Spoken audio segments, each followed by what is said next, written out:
Very good morning सभी को। जो ऑनलाइन देख सुन रहे हैं उनको भी। कहाँ तक कल पहुँचे थे हम लोग? तेल प्रदूषण हो गया था ना। अब क्या बचा हुआ है उसमें? तापीय प्रदूषण और प्लास्टिक प्रदूषण। तो कल के क्लास को एक बार पॉइंट 4 में रिपीट कर लेते हैं, फिर हम लोग आगे बढ़ेंगे। कल हम लोग कहाँ से चले थे? महासागरीय पर्यावरण से। तो सबसे पहले हम लोगों ने क्या किया था? महासागरीय पर्यावरण का मंडल बांट लिए थे। तो उसमें देखा था प्राथमिक स्तर पर ये दो मंडल हैं। एक है जिसको हम पेलाजिक मंडल कहते हैं और दूसरा नितल या बेंथिक मंडल। पेलाजिक मंडल के कितने भाग हैं? दो भाग। प्रकाशित मंडल और दूसरा अप्रकाशित मंडल। प्रकाशित मंडल क्या है, कितने मीटर की गहराई तक है, ये देखा था। और जो अप्रकाशित मंडल है वो भी चार मंडलों में बटा हुआ है, जिसमें एक क्या है? ऊपरी पेलैजिक, मध्य पेलैजिक, गहन पेलैजिक और अति गहन पेलैजिक। सबका गहराई मेंशन है कि कौन कितनी गहराई तक होगा। उसके बाद था जो नितलस्थ मंडल है, उसके तीन भाग हैं। कौन कौन से भाग हैं? एक लिटोरल मंडल है, सब लिटोरल है और बेंथिक मंडल है। बेंथिक के तीन भाग हैं, आर्की बेंथल, एबिसल बेंथल और हेडले जोन है। उसके बाद हम आ गए थे सागरीय जीवों की कैटेगरी। तो तीन कैटेगरियां थी, प्लवक, तर्नक या नेक्टन, और फिर क्या था जिसको बेंथॉस कहते हैं। सबके बारे में देखा था। उसके बाद हम आ गए थे कि ये जो मैरिन लाइफ है ये किन कारणों से प्रभावित होता है। तो उसमें हमने देखा कि कुछ पॉइंट फॉर्म है। फिर हम लोग आ गए महासागरीय पर्यावरण की समस्या क्या है। तो पहला हमने देखा कि ओशियन एसिडिफिकेशन एक प्रमुख समस्या है। ओशियन एसिडिफिकेशन का अर्थ क्या है, कारण और उसका क्या इम्पैक्ट हो रहा है। फिर हम लोग कहाँ पर आ गए थे? विऑक्सिक मृत क्षेत्र। तो महासागरीय पर्यावरण में डेड जोन क्या है, डेड जोन बनने का कारण, उसके इम्पैक्ट तो क्लियर ही है। फिर था कि विऑक्सिक जोन क्या है, कैसे बन रहे हैं, उसका इम्पैक्ट। और चौथा हम लोग कहाँ पर आ गए थे? तेल प्रदूषण क्या है, कारण क्या है, क्या उसका प्रभाव हो रहा है। दो और बचे हुए हैं, तापीय प्रदूषण और प्लास्टिक प्रदूषण। तो नीचे में लिखिए आप, जलीय निकाय का, जलीय निकाय का तापीय प्रदूषण। जलीय निकाय का तापीय प्रदूषण या थर्मल पॉल्यूशन। शब्द में अर्थ निहित है कि किसी जलीय निकाय का तापीय प्रदूषण है ना, हमने जलीय निकाय दे दिया है क्योंकि ये केवल महासागरीय पर्यावरण में नहीं होगा। जैसे मान लीजिए कोई झील है, कोई तालाब है, कोई नदी है, तो तापीय प्रदूषण का अर्थ होगा सिंपल सा कि किसी जलीय निकाय में औद्योगिक या किसी अन्य स्रोत से गर्म जल का आ जाना। बात समझ में आ रही है? तो तापीय प्रदूषण का क्या अर्थ होगा, यही होगा ना। अब ये कैसे हो सकता है? तो कई इंडस्ट्री ऐसे होते हैं जिनमें कूलिंग सिस्टम के लिए जल का यूज किया जाता है।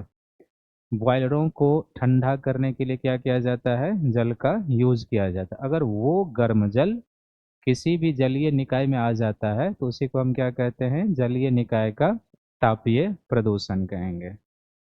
जलीय जीव जो होते हैं ना वो समतापी होते हैं। समतापी कहने का अर्थ है कि उनको एक समान तापमान में रहने का आदत होता है ना। तो हमने पढ़ा है कि चूंकि जल की विशिष्ट उष्मा कैपेसिटी ज़्यादा होती है, और जल की विशिष्ट उष्मा ज़्यादा होने के कारण क्या होता है कि जल देर से गर्म भी होगा और देर से ठंडा भी होता है। महासागरीय जल का जो दैनिक तापांतर होता है वो 1 डिग्री या उससे भी क्या होता है? कम होता है। इसका अर्थ है ना कि उनको एक समान जलवायु या जलीय दशा में रहने की आदत है। बहुत ना तो जल ऊपर का टेम्परेचर जा रहा है ना ही बहुत नीचे। ऐसे जीव जो नियत तापी जीव होते हैं, अगर आप मान लीजिए कि जल का तापमान कंटिन्यू 20 डिग्री 21 डिग्री बना है और उसमें जलीय जीवों को रहने की आदत है, और औद्योगिक गर्म जल जो है आ जाए जलीय निकाय में, तो अगर औद्योगिक गर्म जल आ जाए और वो जो पहले जलीय निकाय का 20-21 डिग्री टेम्परेचर था वो बढ़कर हो गया 25 डिग्री, 26 डिग्री, कुछ बढ़ गया 3 4 5 डिग्री, क्या प्रभाव हो सकता है इसका? कुछ प्रभाव तो होगा। तो पहला प्रभाव क्या होगा कि जैसे ही गर्म जल होते हैं ना, तो उसके 2-3 प्रभाव होंगे। गर्म जल में शैवाल काफ़ी तेज़ी से ग्रोथ करता है, वो अपने आप को बहुत तेज़ी से ग्रो करना शुरू करता है। तो एक तो अगर औद्योगिक निकाय का गर्म जल आता है, तापमान बढ़ा, तो ऐसे जलीय निकाय में शैवाल काफ़ी तेज़ी से ग्रो करेगा। दूसरा क्या होगा कि कल भी हम लोगों ने देखा था कि जो गर्म जल होता है उसमें ऑक्सीजन की घुलनशीलता क्या हो जाती है, कम हो जाती है। तो ऐसे क्षेत्र धीरे धीरे क्या होंगे, बिऑक्सिक जोन बनते जाएंगे, ऑक्सीजन की कमी वाला हो जाएगा। क्यों हो जाएगा? एक तो गर्म जल में वैसे ही ऑक्सीजन की घुलनशीलता क्या होती है, कम होती है। दूसरा शैवाल प्रस्फुटन हो रहा है, तो धीरे धीरे उस जल के निकाय के ऊपर क्या होगा, वो शैवाल का लेयर बनेगा, जिससे उसमें प्रकाश संश्लेषण की क्रियाएं क्या होगी, बाधित होगी।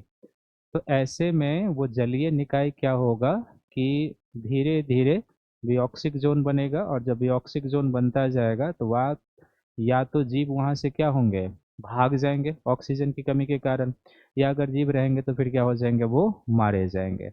इसलिए जब हम डेड जोन लिख रहे थे तो उसमें इसको भी कारण में हमने गिना था कि जो जलीय निकाय का थर्मल पॉल्यूशन होता है वो भी इकोसिस्टम के लिए हानिकारक होता है।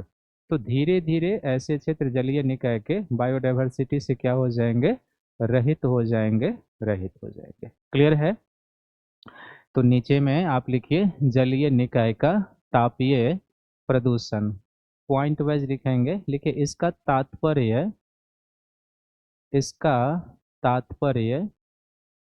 इसका तात्पर्य किसी जलीय निकाय में इसका तात्पर्य किसी जलीय निकाय में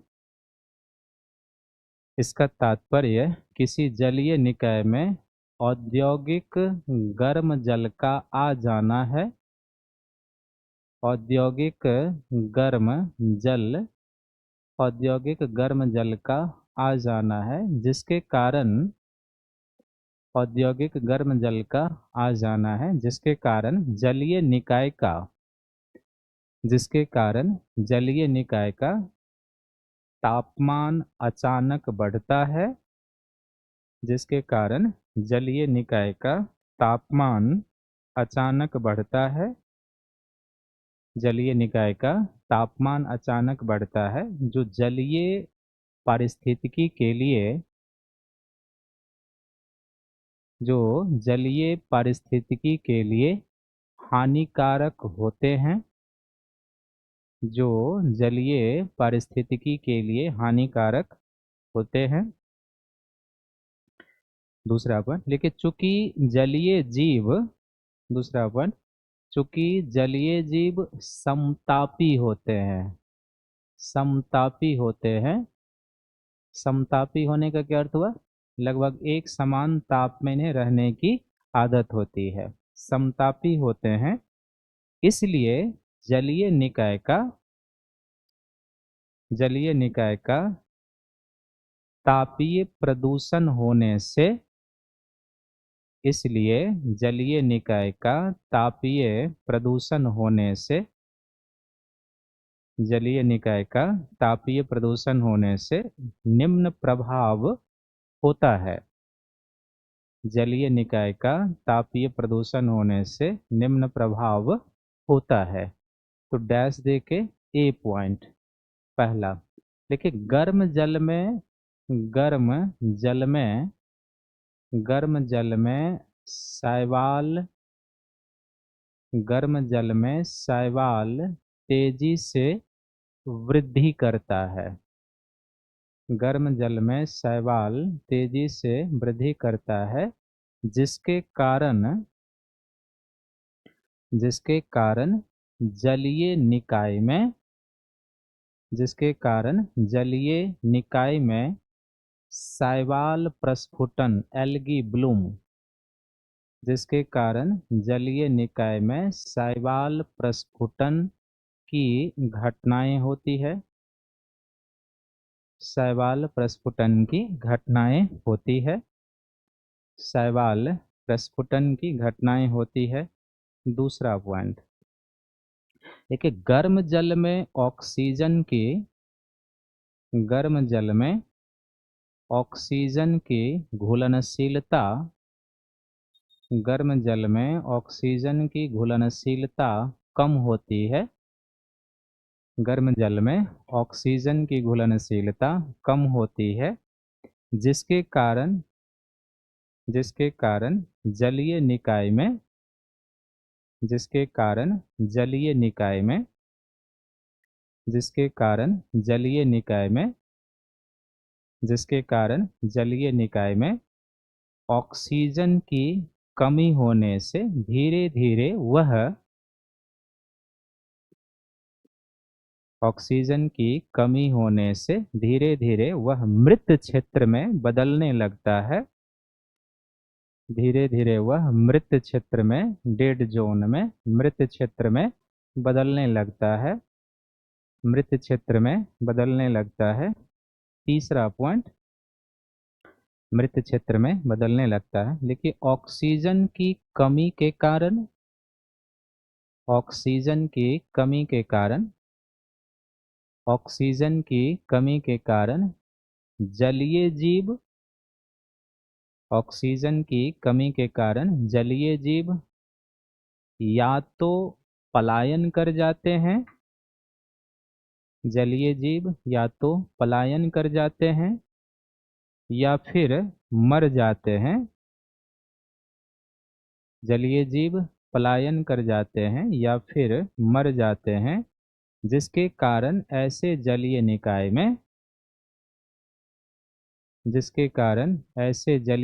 में सागरीय वनस्पति और जंतु जिसके कारण ऐसे जलीय निकाय में सागरीय वनस्पति और जंतु पनप नहीं पाते हैं पनप नहीं पाते हैं पनप नहीं पाते। तो प्रीलिम्स में भी क्वेश्चन आ सकता है। यहाँ से क्या पूछेगा प्रीलिम्स में? क्वेश्चन रहेगा कि सागरीय जल के तापीय प्रदूषण या जलीय निकाय के तापीय प्रदूषण के बारे में विचार करें। कौन सा स्टेटमेंट सही है या कौन सा स्टेटमेंट गलत है? पहला स्टेटमेंट दे देगा कि जलीय निकाय के तापीय प्रदूषण होने से उसमें शैवाल प्रस्फुटन की घटनाएं होती है। तो स्टेटमेंट क्या हो जाएगा? सही हो जाएगा।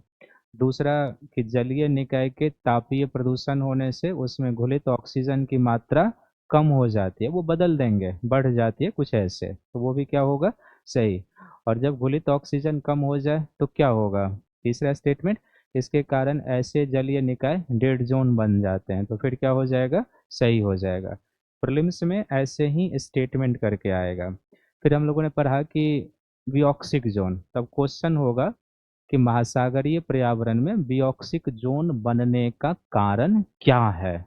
पहला कारण सुपोषण, दूसरा कारण तेल का रिसाव, तीसरा कारण तापीय प्रदूषण, चौथा कारण ग्लोबल वार्मिंग। तो क्या होगा इसका उत्तर?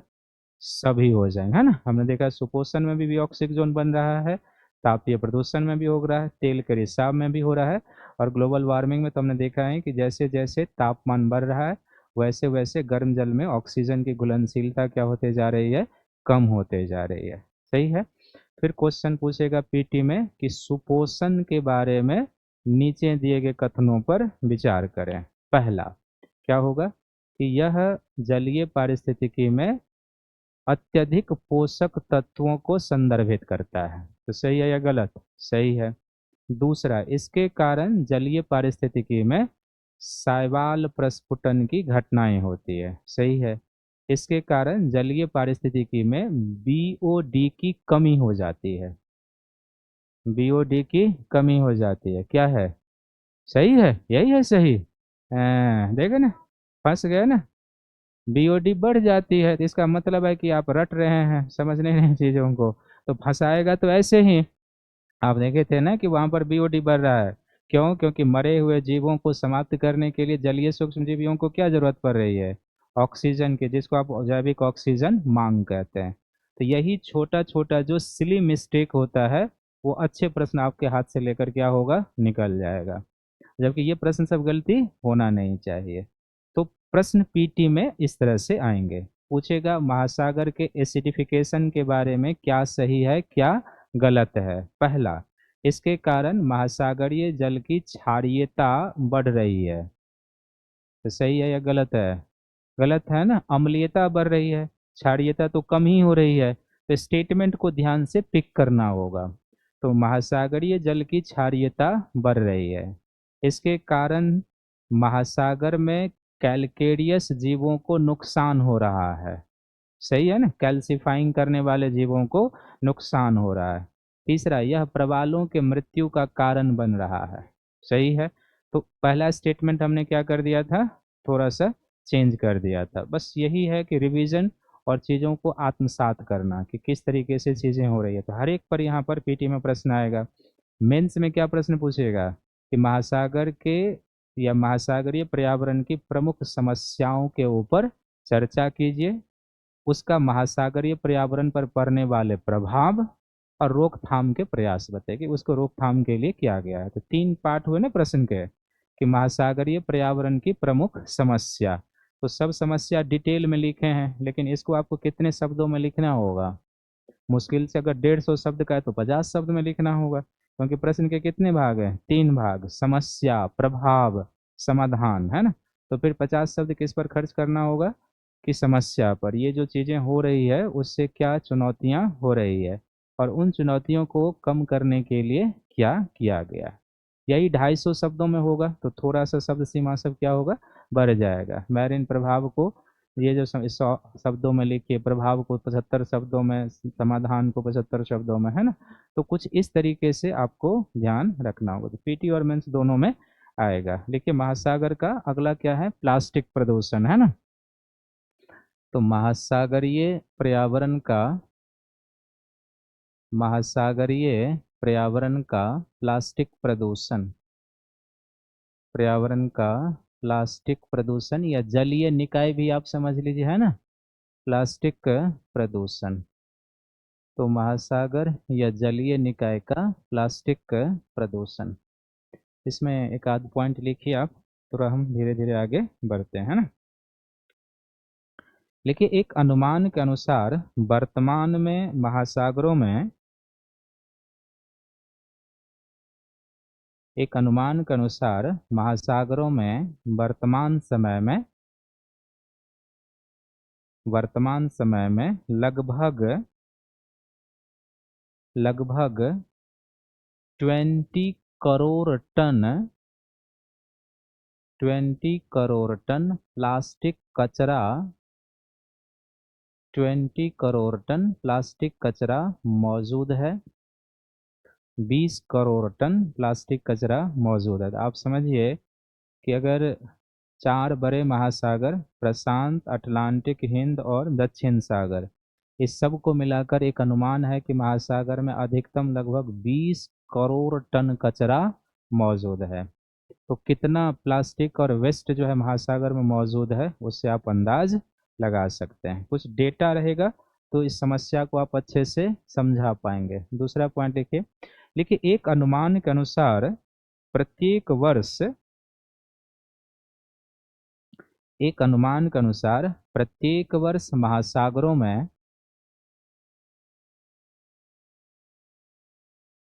एक अनुमान के अनुसार प्रत्येक वर्ष महासागरों में लगभग 1.1 crore ton 1.1 crore ton plastic कचरा आता है।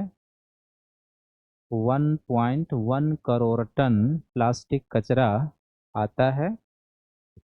1.1 करोड़ टन प्लास्टिक कचरा आता है। तीसरा पॉइंट, कुल समुद्री प्रदूषण में कुल समुद्री प्रदूषण में 88% योगदान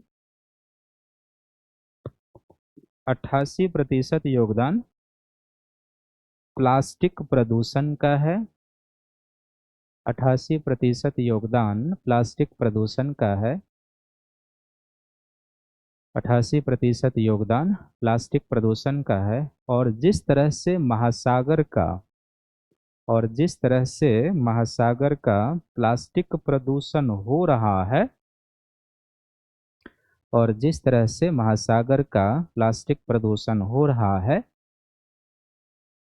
अगर उसी प्रकार जारी रहता है अगर उसी प्रकार जारी रहता है अगर उसी प्रकार जारी रहता है तो 2050 तक 2050 तक 2050 तक महासागरों में मछली के तुलना में 2050 तक महासागरों में मछली के वजन के तुलना में महासागरों में मछली के वजन के तुलना में प्लास्टिक का वजन ज्यादा हो जाएगा। प्लास्टिक का वजन ज्यादा हो जाएगा। प्लास्टिक का वजन ज्यादा हो जाएगा। तो ये एक डेटा है जो आप लिखेंगे प्लास्टिक प्रदूषण है तो इन डेटा का यूज करना है। आप सीधे कह देंगे कि हाँ महासागर का प्लास्टिक प्रदूषण हो रहा है, ये सभी जानते हैं। लेकिन अगर यहाँ पर डेटा का यूज होगा तो उत्तर की ऑथेंटिसिटी क्या हो जाएगी, बढ़ जाएगी। अगर आपने केवल वैसे लिख दिया कि हाँ प्लास्टिक प्रदूषण हो रहा है, वो समझ आएगा ये बात बनाने की काम कर रहा है। आप खुद सोचिए कि ऐसी स्थिति है कि लगभग 20 करोड़ टन प्लास्टिक कचरा अभी मौजूद है। प्रत्येक साल लगभग 1.1 करोड़ यानी कि 10 से 11 मिलियन टन कचरा महासागर में जा रहा है।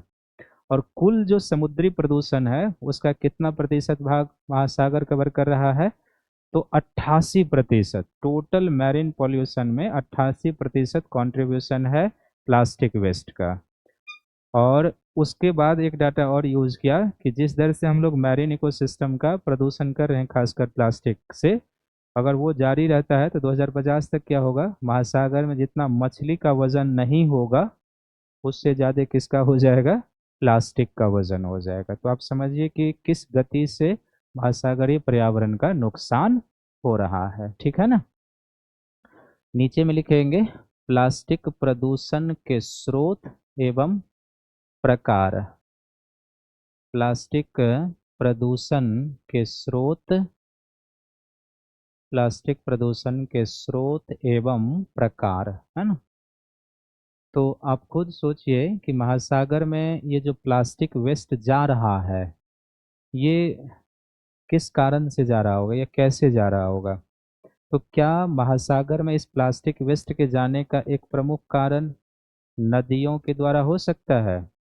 तो के द्वारा नदियों के द्वारा स्थलीय नदियों के द्वारा स्थलीय प्लास्टिक का आना। तो हम लोग जो भी चीज़ गंगा यमुना नदियों में डालते हैं अंततः वो अपवाहित होकर कहाँ जाता है, सब बंगाल की खाड़ी में जाता होगा। जो रुकने वाला होता होगा कहीं रुक जाता होगा, नहीं तो अंततः वो कहाँ चला गया, सारा का सारा महासागर में। तो ये तो हमारे ही यहाँ नहीं हो रहा होगा ना, ये तो सभी जगह हो रहे होंगे। तो विश्व की जितनी बड़ी बड़ी नदियां हैं जो महासागरों में जा रही है, स्थल के जितने भी प्रदूषक होंगे, जितना हम नदियों को प्रदूषण करेंगे वो सारा प्रदूषणकारी पदार्थ कहाँ जाएगा, महासागर में जाएगा। तो नदियों के द्वारा स्थलीय प्लास्टिक, क्या समुद्र तटीय समुद्र तटीय पर्यटन से होता होगा, समुद्र तटीय पर्यटन से। तो समुद्र तटीय पर्यटन भी इसका कारण बनता है। तटों के पास लोग घूमने जाते हैं ना, तो अपने साथ क्या लेके जाते हैं, प्लास्टिक के पानी के बोतल, वो जो ड्राई फ्रूट्स होता है, और सब कुछ खाने के बाद लोग क्या कर देते हैं, फेंक देते हैं। फेंक दिया, सागर की लहरें आई, तरंगे आई, उसको खींच कर कहाँ ले गया, बीच सागर में लेकर अपना चला जाता है। तो इसके माध्यम से होता होगा। तीसरा, किसके माध्यम से, मत्स्यन के माध्यम से होता होगा। मत्स्यन के माध्यम से कैसा होगा, मत्स्यन के माध्यम से, अब जैसे मान लीजिए मछुआरे या जो फिशरमैन होते हैं फिशिंग करने के लिए गए सागर में, तो अपने साथ वो खाने पीने की तो कुछ चीज़ें ले जाते होंगे। अगर मान लीजिए भर दिन आपको फिशिंग करनी है तो भर दिन भूखे पेट तो फिशिंग नहीं करता होगा, पानी पीते होंगे। तो पानी कौन पीते होंगे, समुद्र का तो नहीं पीते होंगे क्योंकि वो खारा पानी है। तो फिर अपने साथ पानी की बोतल, कुछ ड्राई फ्रूट ले जाते होंगे, जिसके कारण क्या होता होगा कि वो जब छूट जाता होगा फेंक देते होंगे, तो फिर क्या होता होगा, वो महासागर में रह गया।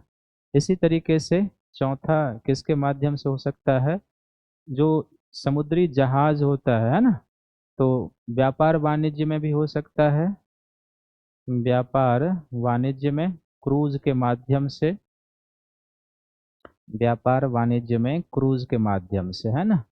तो जो क्रूज मेंबर सब होते हैं ना, वो भी तो खाना खाते होंगे पीते होंगे ना जी। तो ये सारा का सारा प्लास्टिक सब कहाँ चला जाता होगा, महासागर में ही रह जाता है। नॉर्मली लोगों की आदत होती है कि जहाँ गए खा लिए और वहीं पर उस प्लास्टिक को फेंक देते हैं, तो ये सारा का सारा कहाँ चला जाता है, महासागर में। ये जो प्लास्टिक है, ये प्लास्टिक बड़े तौर पर देखेंगे तो दो प्रकारों में रखे जा सकते हैं। दो प्रकारों में, पहला एक प्रकार प्लास्टिक का होता है जिसको आप कह सकते हैं बड़े प्लास्टिक। बड़े प्लास्टिक का अर्थ हुआ जैसे पानी की बोतल है, थैले हैं, पॉलीथीन है, इसको हम क्या कहते हैं, बड़े प्लास्टिक। और प्लास्टिक प्रदूषण का एक दूसरा पार्ट होता है जिसको हम कहते हैं सूक्ष्म प्लास्टिक या छोटे प्लास्टिक कहेंगे। तो दूसरा जो होता है ना उसको हम कहते हैं सूक्ष्म प्लास्टिक, या इसको कहा जाता है छोटे प्लास्टिक। तो जो सूक्ष्म प्लास्टिक होता है किसको कहेंगे, जो 5 माइक्रोमीटर से छोटा हो, है ना, जिसका आकार 5 माइक्रोमीटर, जिस जो 5 माइक्रोमीटर या उससे छोटा हो, उससे छोटा हो, तो ऐसे प्लास्टिक को हम क्या कहते हैं, सूक्ष्म प्लास्टिक। ये जो सूक्ष्म प्लास्टिक होते हैं ना, इनको माइक्रो बीड्स भी कहा जाता है, माइक्रो बीड्स कहा जाता है। सूक्ष्म प्लास्टिक को हम क्या कहते हैं, माइक्रोबिट्स।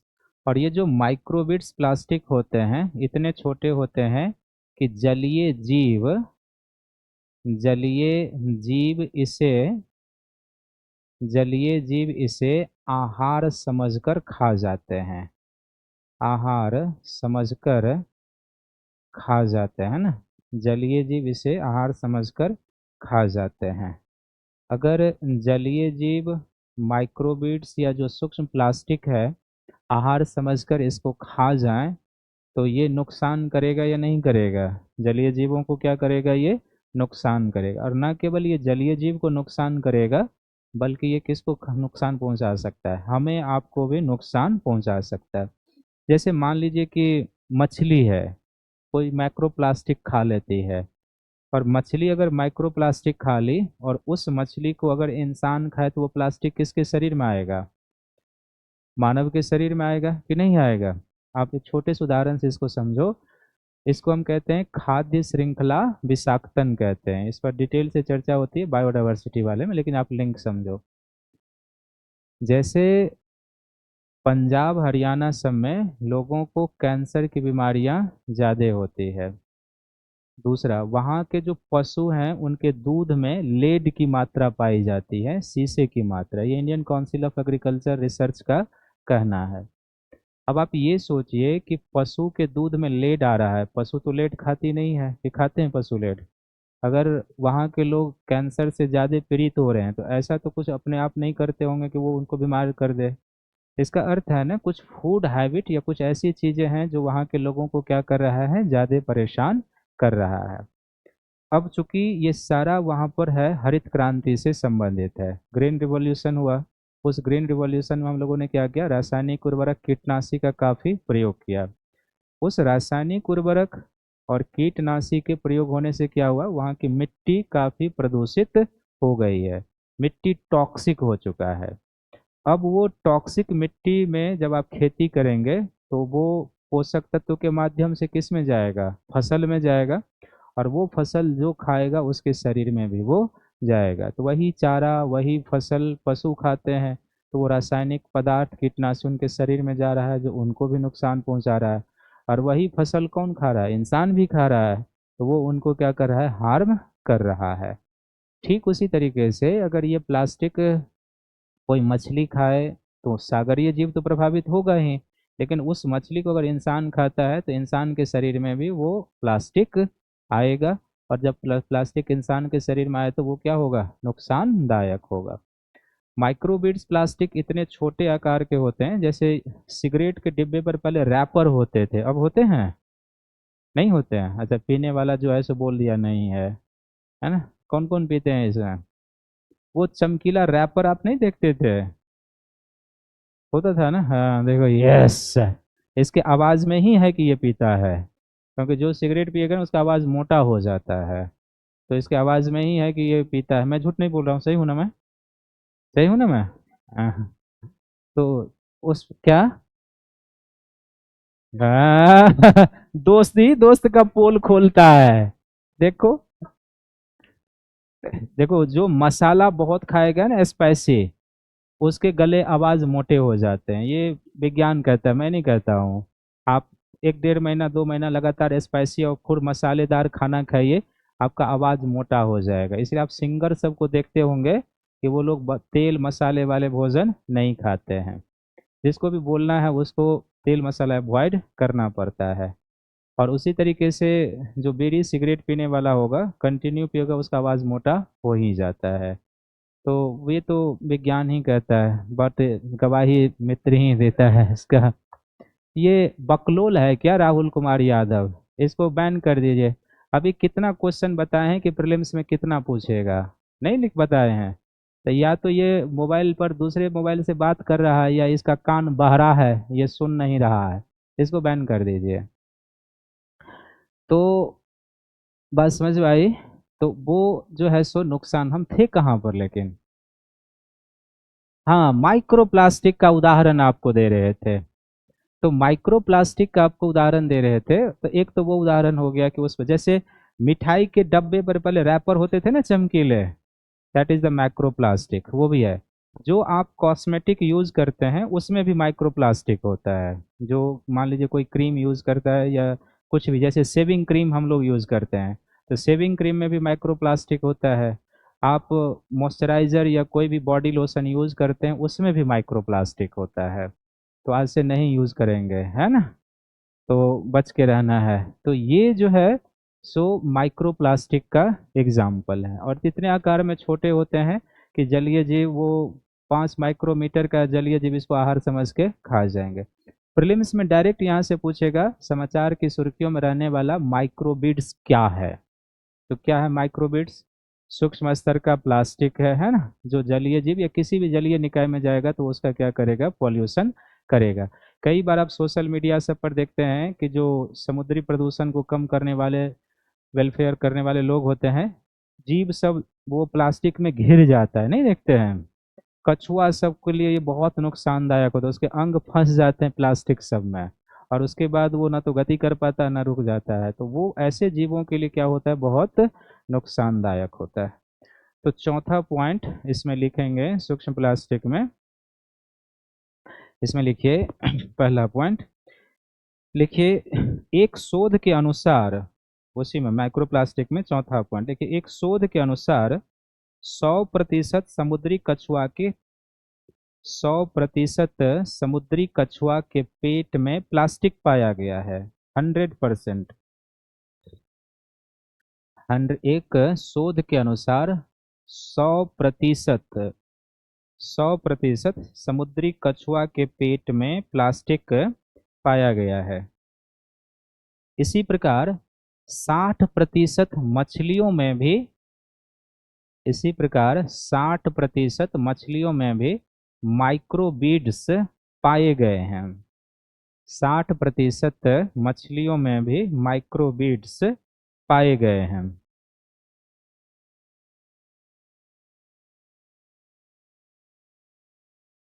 माइक्रोबीड्स पाए गए हैं। तो ये तो एग्जाम्पल हो गया है ना। तो इससे क्या प्रभाव हो रहा है ये तो हमने देख लिया ना। तो इससे समुद्री प्लास्टिक से हो क्या रहा है, लिखेंगे प्रभाव, मैरीन इकोसिस्टम पर प्रभाव। तो पहला पॉइंट लिखेंगे समुद्री प्लास्टिक का। देखिए, यह महासागरीय जैव विविधता के विनाश का कारण बन रहा है। यह महासागरीय जैव विविधता के विनाश का कारण बन रहा है। महासागरीय जैव विविधता के विनाश का कारण बन रहा है, कारण बन रहा है। दूसरा पॉइंट लिखिए, एक आंकड़ों के अनुसार,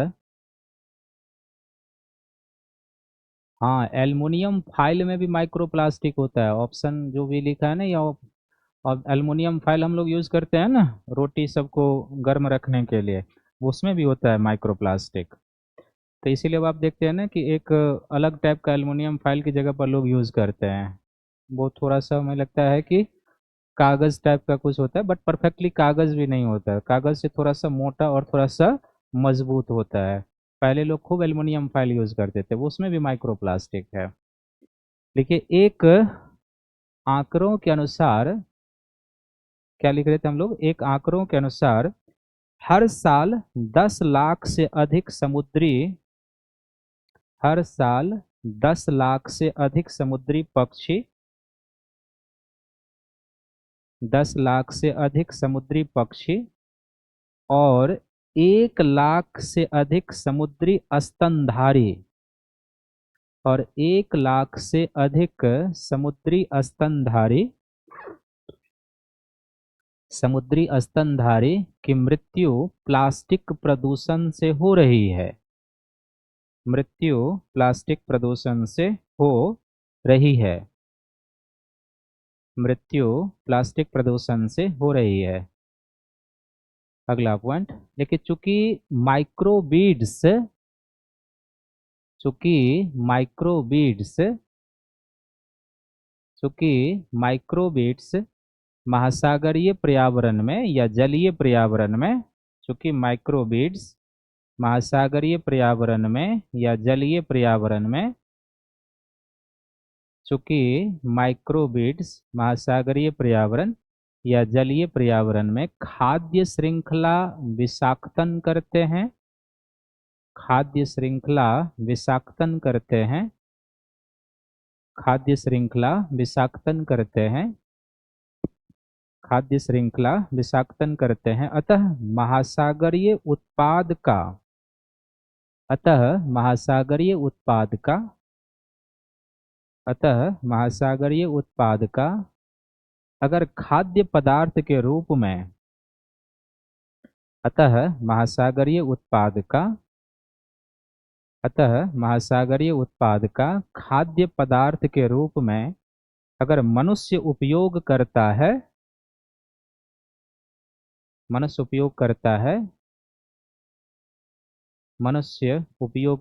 ब्रैकेट में लिख देंगे मछली, है ना, ये तो खाते हैं हम लोग, मनुष्य उपयोग करता है, तो यह प्लास्टिक प्रदूषण मानव के शरीर में भी आएगा।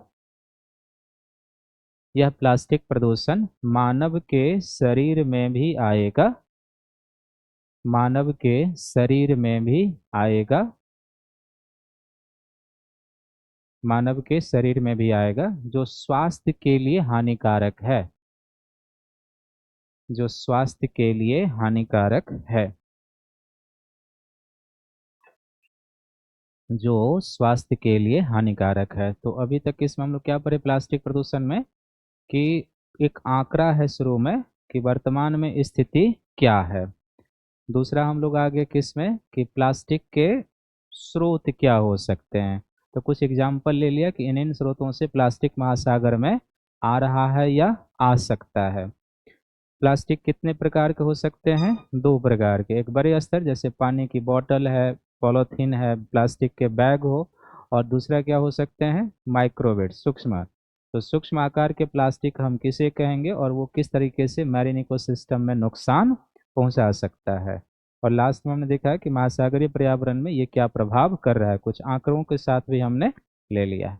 नीचे में लिखेंगे नियंत्रण की दिशा में प्रयास, प्लास्टिक प्रदूषण या नियंत्रण के दिशा में या महासागरीय पर्यावरण के संरक्षण, या महासागरीय नियंत्रण या महासागरीय पर्यावरण महासागरीय पर्यावरण के संरक्षण की दिशा में प्रयास, संरक्षण की दिशा में प्रयास, है ना। तो महासागरीय पर्यावरण के संरक्षण की दिशा में क्या प्रयास किया गया है। तो अंतर्राष्ट्रीय स्तर पर महासागरीय पर्यावरण के संरक्षण की दिशा में एक प्रयास है जिसको हम कहते हैं मार्पोल कन्वेंशन।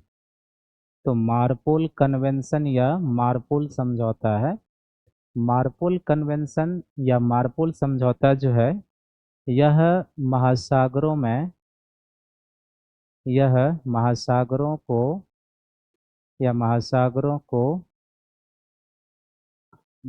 जहाज परिचालन से जहाज़ों के परिचालन से जहाज़ों के परिचालन से होने वाले जहाज़ों के परिचालन से होने वाले प्रदूषण के नियंत्रण से संबंधित है होने वाले प्रदूषण के नियंत्रण से संबंधित है। तो एक मार्पोल कन्वेंशन है, ये एक सम्मेलन टाइप का होता है ना। तो सीधे पूछेगा कि मार्पोल क्या है, तो समुद्री प्रदूषण को नियंत्रित करने से है, लेकिन किस प्रकार के प्रदूषण को नियंत्रित करने से है? जहाज़ों के आने जाने से जो मैरीन इकोसिस्टम का प्रदूषण होता है उसको नियंत्रित करने से एक अंतर्राष्ट्रीय व्यवस्था है जिसको हम क्या कहेंगे? मार्पोल। अभी हमने देखा था ना कि महासागर में जो प्लास्टिक प्रदूषण आ रहा है उसमें एक क्या स्रोत था? जहाज। आप खुद सोचो ना कि भारत से जहाज विदेश जा रहे हैं, विदेशों के जहाज समुद्री मार्ग से भारत आ रहे हैं या अन्य देशों में जा रहे हैं, तो उसके माध्यम से समुद्र का जरूर प्रदूषण होता है। जैसे हमने कल तेल रिसाव पढ़ा, वो भी उसमें था। तो इस तरह से जहाज़ों के आने जाने से जो मैरीन इकोसिस्टम का प्रदूषण होता है उसके नियंत्रण करने से संबंधित एक समझौता, एक सम्मेलन, जिसको हम क्या कहते हैं? मार्पोल कहते हैं। दूसरा इस पर एक है जिसको हम कहते हैं ओस्लो समझौता। ओस्लो समझौता। तो ओस्ले कहाँ पर है? नॉर्वे में है ना। तो ओस्लो समझौता जो है ये उत्तर पूर्वी अटलांटिक उत्तर पूर्वी अटलांटिक उत्तर पूर्वी अटलांटिक के प्रदूषण नियंत्रण से संबंधित है। उत्तर पूर्वी अटलांटिक के प्रदूषण नियंत्रण से संबंधित। तो उत्तर पूर्वी अटलांटिक दिशा के आधार पर किस एरिया को बता रहा है? यूरोप या अमेरिका? यूरोप को। ओस्ले कहाँ पर है? नॉर्वे में, यूरोपियन कंट्री है। तो ओस्ले समझौता है जो उत्तर पूर्वी अटलांटिक के प्रदूषण नियंत्रण से संबंधित है। यानी यूरोपीय देशों के द्वारा किया गया, क्या हो जाएगा, ये एक पहल जो उत्तर पूर्वी अटलांटिक के संरक्षण से है। तीसरा एक है जिसको हम कहते हैं लंदन डंपिंग समझौता। लंदन डंपिंग लंदन डंपिंग समझौता। लंदन डंपिंग समझौता। तो लंदन डंपिंग समझौता जो है इसमें लिखेंगे यह सभी प्रकार के समुद्री प्रदूषण को, सभी प्रकार और सभी स्रोत, यह सभी प्रकार और सभी स्रोत, सभी प्रकार और सभी स्रोतों से समुद्री प्रदूषण के नियंत्रण से संबंधित है। अवैध डंपिंग रोकना है ना, समुद्री प्रदूषण के नियंत्रण से संबंधित है। समुद्री प्रदूषण के नियंत्रण से संबंधित है। चौथा देखिए, उच्च सागर पर जैव विविधता संधि। उच्च सागर पर जैव विविधता संधि। उच्च सागर पर जैव विविधता संधि। उच्च सागर किसको कहते हैं? ये तो पता होगा ना। हाई सी किसको कहते हैं? जो 200 नॉटिकल मील से आगे का सागर है। हम लोग पढ़े हैं ना कि समुद्री कानून के तहत क्या किया गया है? महासागरीय जल क्षेत्र को 4 भागों में बड़े तौर पर रखा गया है ना। तो अगर हम इसे क्या मान लेते हैं? स्थल। तो अगर ये स्थल है, लैंड है, तो इस लैंड से जब हम महासागर की ओर जाते हैं तो इसको हम क्या मानते हैं? Base line. ये क्या है? यहाँ पे बेस लाइन है, या इसको हम क्या कहते हैं? आधार रेखा। बेस लाइन से जो 12 नॉटिकल मील आगे का क्षेत्र होता है इसको हम क्या कहते हैं? तटवर्ती क्षेत्र। यहाँ से भी जो 12 नॉटिकल मील आगे का क्षेत्र होता है, इसको हम क्या कहेंगे, निकटवर्ती जल क्षेत्र, है ना। तो ये क्या है, यहाँ पे निकटवर्ती जल क्षेत्र है। तो इसका भी डिस्टेंस कितना होता है, 12 नॉटिकल मील ही होता है। बेस लाइन से जो 200 नॉटिकल मील का क्षेत्र होता है, इसको हम क्या कहते हैं, EEZ, एक्सक्लूसिव इकोनॉमिक जोन कहते हैं। और 200 नॉटिकल मील से आगे का जो सागर होता है, उच्च को हम क्या कहते हैं, उच्च सागर या हाई से। तो ये जो संधि है ना, इसी जलीय क्षेत्र के लिए है। उच्च नाम ही है इसका, उच्च सागर पर जैव विविधता संधि। इसका अर्थ है कि ये उच्च सागर 200 नॉटिकल मील से आगे का सागर है। तो ये कहाँ पर लागू होगा, 200 नॉटिकल मील से, 200 नॉटिकल मील से आगे, है ना। 200 नॉटिकल मील से आगे यानी तट रेखा से 200 नॉटिकल मील के बाद का जो सागर होता है, उसी को हम क्या कहते हैं, उच्च सागर कहते हैं। अब उच्च सागर पर जो जैव विविधता संधि है, इसको अडॉप्ट किया गया है, इसे CBD के द्वारा, CBD के तहत अपनाया गया है, CBD के तहत अपनाया गया है। तो इसे CBD के तहत अपनाया गया है, CBD के तहत अपनाया गया है। उच्च सागर में, उच्च सागर में जैव विविधता का संरक्षण करना इसका मूल उद्देश्य है। तो उच्च सागर में जैव विविधता का, उच्च सागर में जैव विविधता का संरक्षण, है ना। तो हाई सी में जैव विविधता का संरक्षण करना जो है काम है। तो ये संधि जो है ना, 2023 में अपनाया गया है। कब अपनाया गया, 2023 में। अभी कुछ समय पहले इसको अनुमोदन मिल गया है।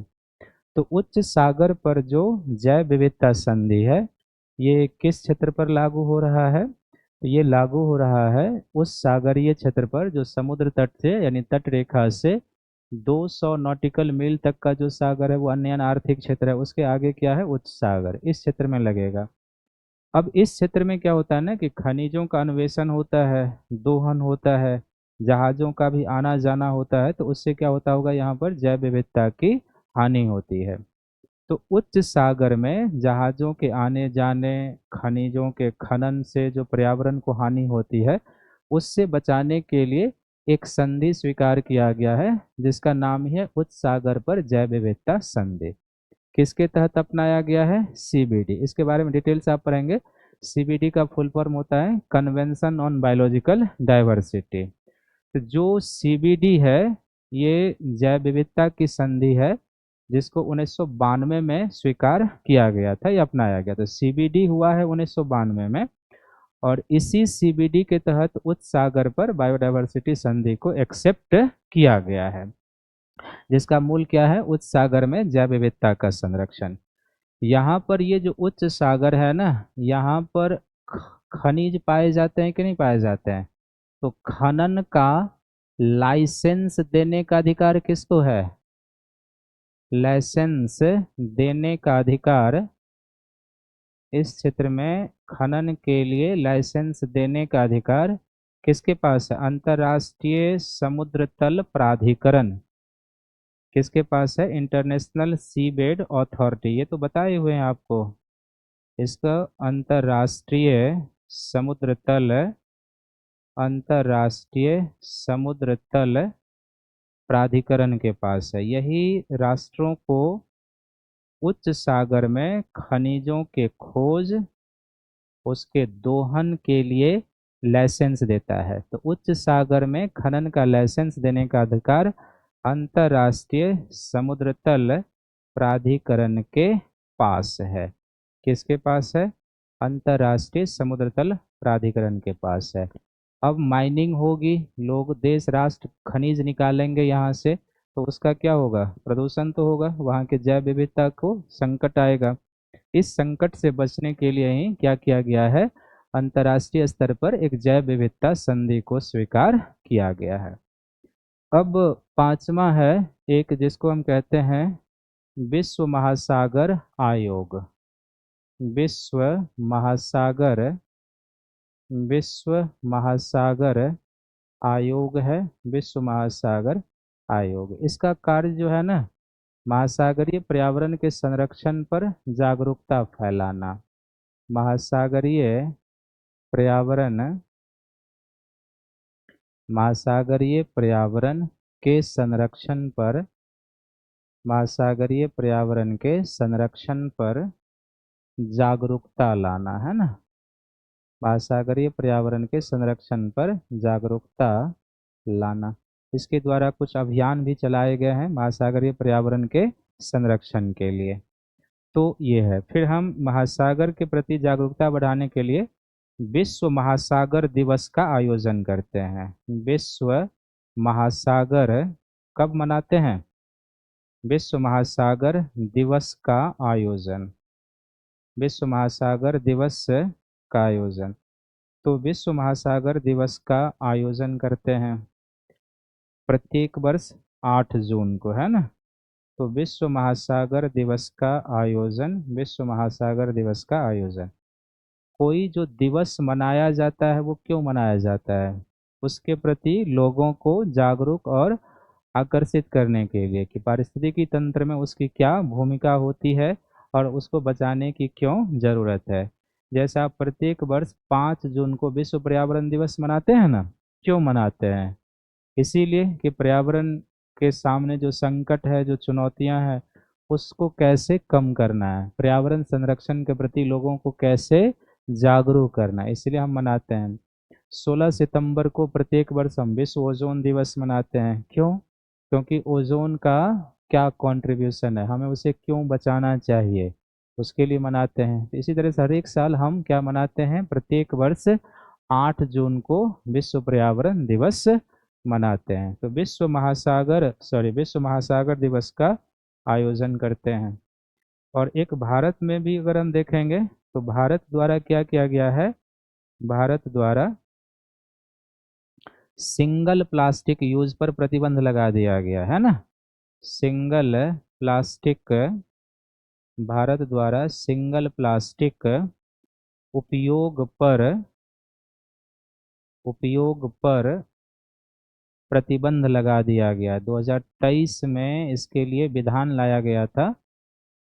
तो भारत द्वारा सिंगल प्लास्टिक उपयोग पर प्रतिबंध लगा दिया गया है, लगा दिया गया है। तो जब मेंस में आप लिखेंगे ना, तो ऊपर के पॉइंट तो लिखेंगे, एक पॉइंट भारत के भी कंट्रीब्यूशन को क्या कर देंगे, डाल देंगे कि भारत भी अपनी जिम्मेदारी लेते हुए क्या किया है, सिंगल यूज प्लास्टिक के उपयोग पर पूरी तरीके से क्या कर दी गई है, पाबंदी लगा दी गई है ना। और विश्व प्लास्टिक संधि को अंतिम रूप दिया जा रहा है। विश्व प्लास्टिक संधि को अभी हुआ नहीं है, लेकिन वैश्विक स्तर पर संधि को विश्व प्लास्टिक संधि को अंतिम रूप दिया जा रहा है। अंतिम रूप दिया जा रहा है, अंतिम रूप दिया जा रहा है। तो यहाँ से एक मेंस में भी क्वेश्चन और एक पीटी का भी कई सारा क्वेश्चन आ जाएगा।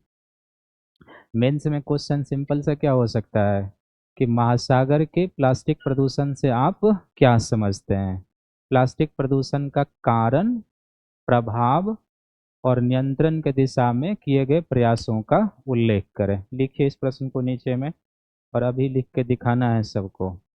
लिखिए, क्वेश्चन लिखिए मेंस वाला। देखिए, महासागरीय पर्यावरण के प्लास्टिक प्रदूषण, महासागरीय पर्यावरण के प्लास्टिक प्रदूषण से आप क्या समझते हैं? महासागरीय पर्यावरण के प्लास्टिक प्रदूषण से आप क्या समझते हैं? प्लास्टिक प्रदूषण से आप क्या समझते हैं?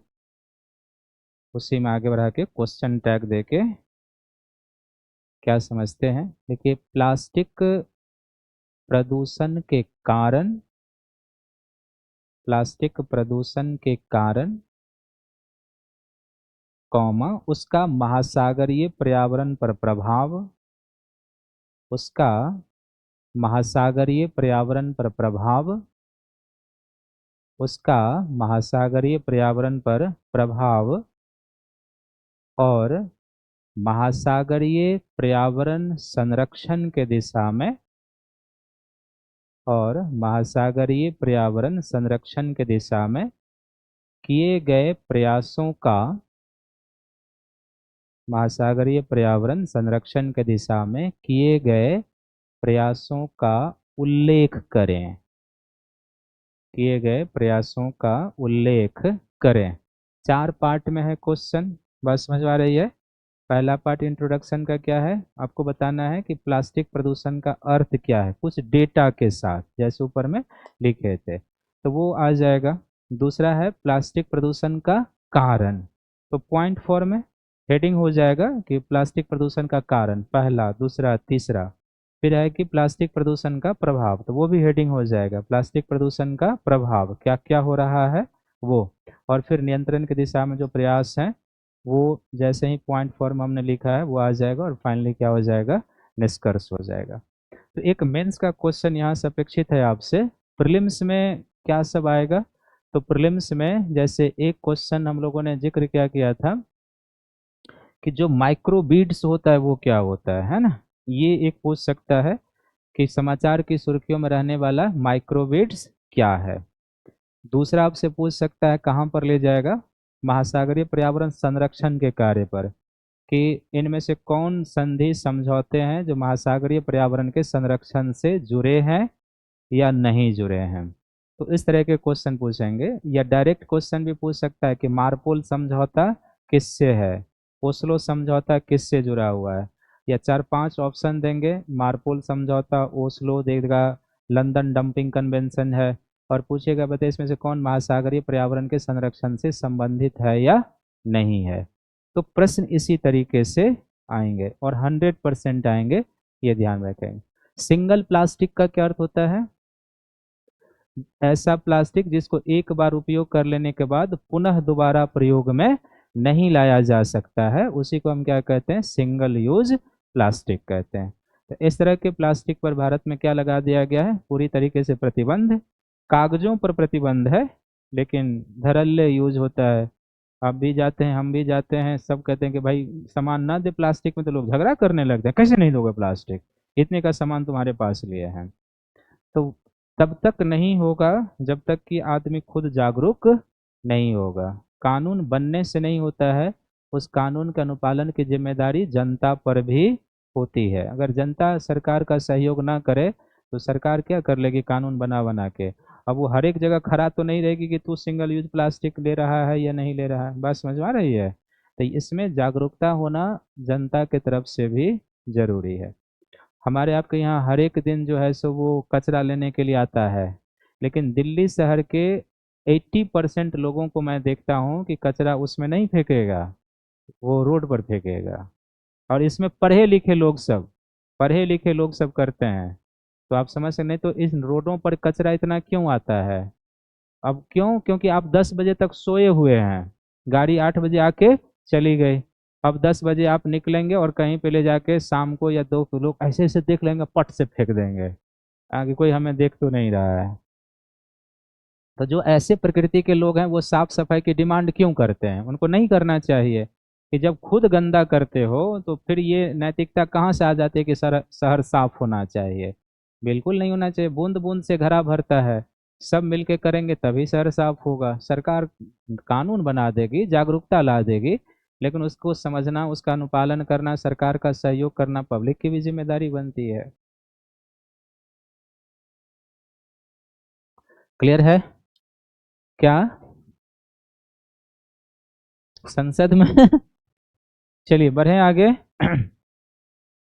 अगला टॉपिक क्या है, आर्द्र भूमि है ना। लिखिए आर्द्र भूमि, वेटलैंड, आर्द्र भूमि वेटलैंड है ना। आर्द्र भूमि पारिस्थितिकी या वेटलैंड पारिस्थितिकी। तो जब हम आर्द्र भूमि पारिस्थितिकी में जाएंगे तो सबसे पहले आर्द्र भूमि क्या है, आर्द्र भूमि क्या है। दूसरा, आर्द्र भूमि के प्रकार, आर्द्र भूमि के प्रकार। तीसरा, आर्द्र भूमि, आर्द्र भूमि से मिलने वाले लाभ, आर्द्र भूमि से मिलने वाले लाभ। फिर एक हो जाएगा आर्द्र भूमि की विशेषता, आर्द्र भूमि की विशेषता, वेटलैंड की विशेषता, आर्द्र भूमि की विशेषता। फिर हो जाएगा आर्द्र भूमि के समक्ष चुनौती, आर्द्र भूमि के समक्ष, समक्ष चुनौती, या इसी को क्या कह सकते हैं, संकट क्या है। फिर हो जाएगा संरक्षण के दिशा में प्रयास, आर्द्र भूमि संरक्षण के दिशा में प्रयास। तो आर्द्र भूमि, आर्द्र भूमि संरक्षण, आर्द्र भूमि संरक्षण की दिशा में प्रयास, आर्द्र भूमि संरक्षण की दिशा में प्रयास है। ये है, ये भी एक ऐसा टॉपिक है जहाँ पर प्रीलिम्स और मेंस में कंटिन्यू क्वेश्चन आए हैं, और इस बार भी प्रीलिम्स में यहाँ से क्वेश्चन आने की संभावना है। तो इसको ध्यान से समझना होगा। पिछले वर्षों के प्रश्न को देखेंगे तो प्रश्न यहाँ से पीटी में और मेंस में तो बहुत सीधा सरल प्रश्न से पूछा है कि रामसर स्थल से आप क्या समझते हैं, और भारत के दो रामसर स्थल का नाम लिखिए। तो मेंस में इससे ज़्यादा सरल प्रश्न नहीं हो सकता है ना।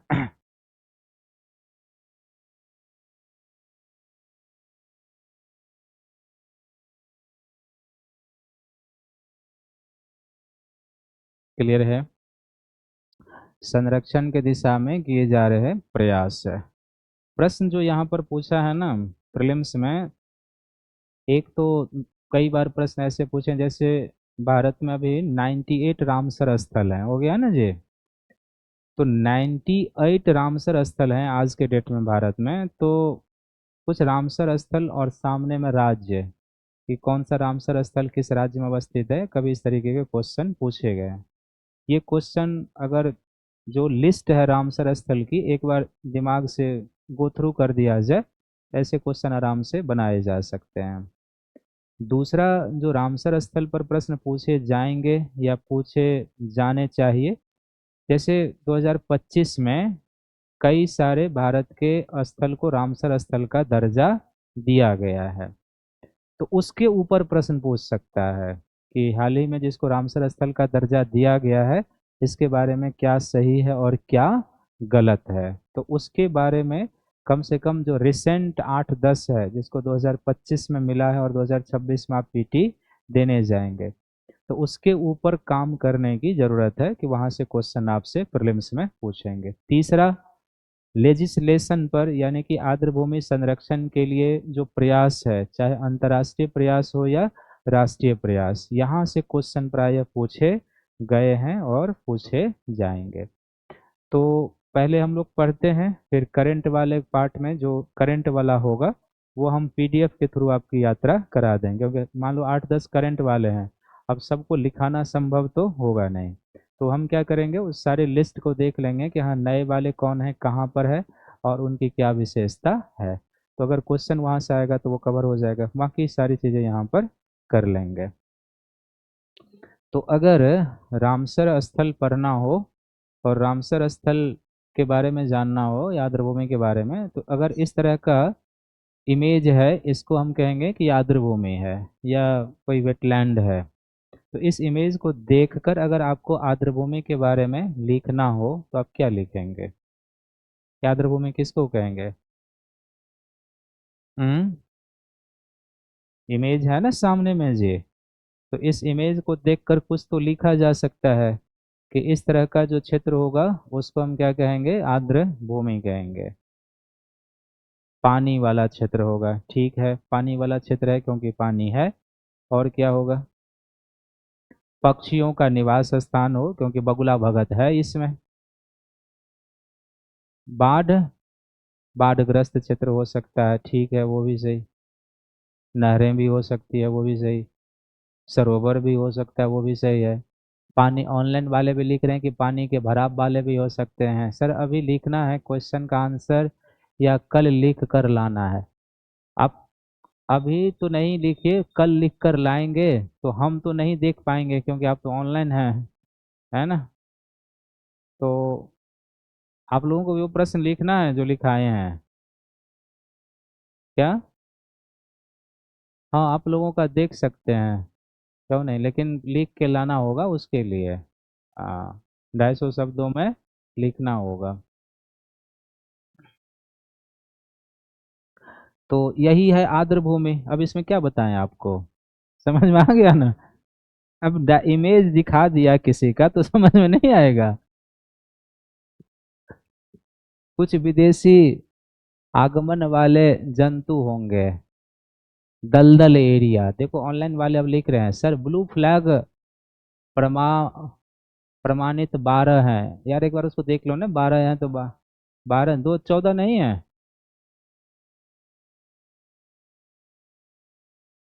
अच्छा, हम कल देख लेंगे एक बार हम भी। क्या है, दलदली। देखो ऑनलाइन वालों के अंदर से अब उत्तर आ रहा है। सर क्वेश्चन का आंसर लिखवाएंगे, अब उस प्रश्न का उत्तर हमें लिखाना होगा। ये कितना बड़ा बेवकूफ है, समझिए। आप ये समझिए कि सारा बता गया है, अब उसका उत्तर भी अगर हम ही को लिखना होगा तो फिर आपके बदले में एग्जामिनेशन हॉल में कौन लिखेगा जाके, है ना। आपको सारा हथियार दे दिया गया है कि भाई ये समुद्री प्रदूषण है, आपको कुछ करना ही नहीं है। सब बता दिया गया, ये प्रदूषण है, ये प्रकार है, ये प्रभाव है, ये संरक्षण के प्रयास किए गए हैं। तो हमने 1000 1500 शब्दों में बताया, उसको आपको 250 शब्दों में लिखना है कि नहीं लिखना है। अगर वो भी मैं ही लिखा दूं तो आप बैठ के भोज खाएंगे क्या? भोज समझते हैं? वो पंक्ति में बैठ के जो गांव में खे बड़ा आनंद आता है उसमें, हाँ। अब उसमें ज्यादा लोग खाते भी हैं। अरे मतलब 5 7 प्रकार का सब्जी होता है, वो दाल है, भात है, घी है, इधर आलू गोभी का, इधर बैगन का, इधर ये, इधर ये, हाँ, पापड़, हाँ है, पापड़ ऊपर से अचार, है ना। अब वो खत्म हो गया तो फिर दही आएगा, चीनी आएगा, गर्दा हो जाता है।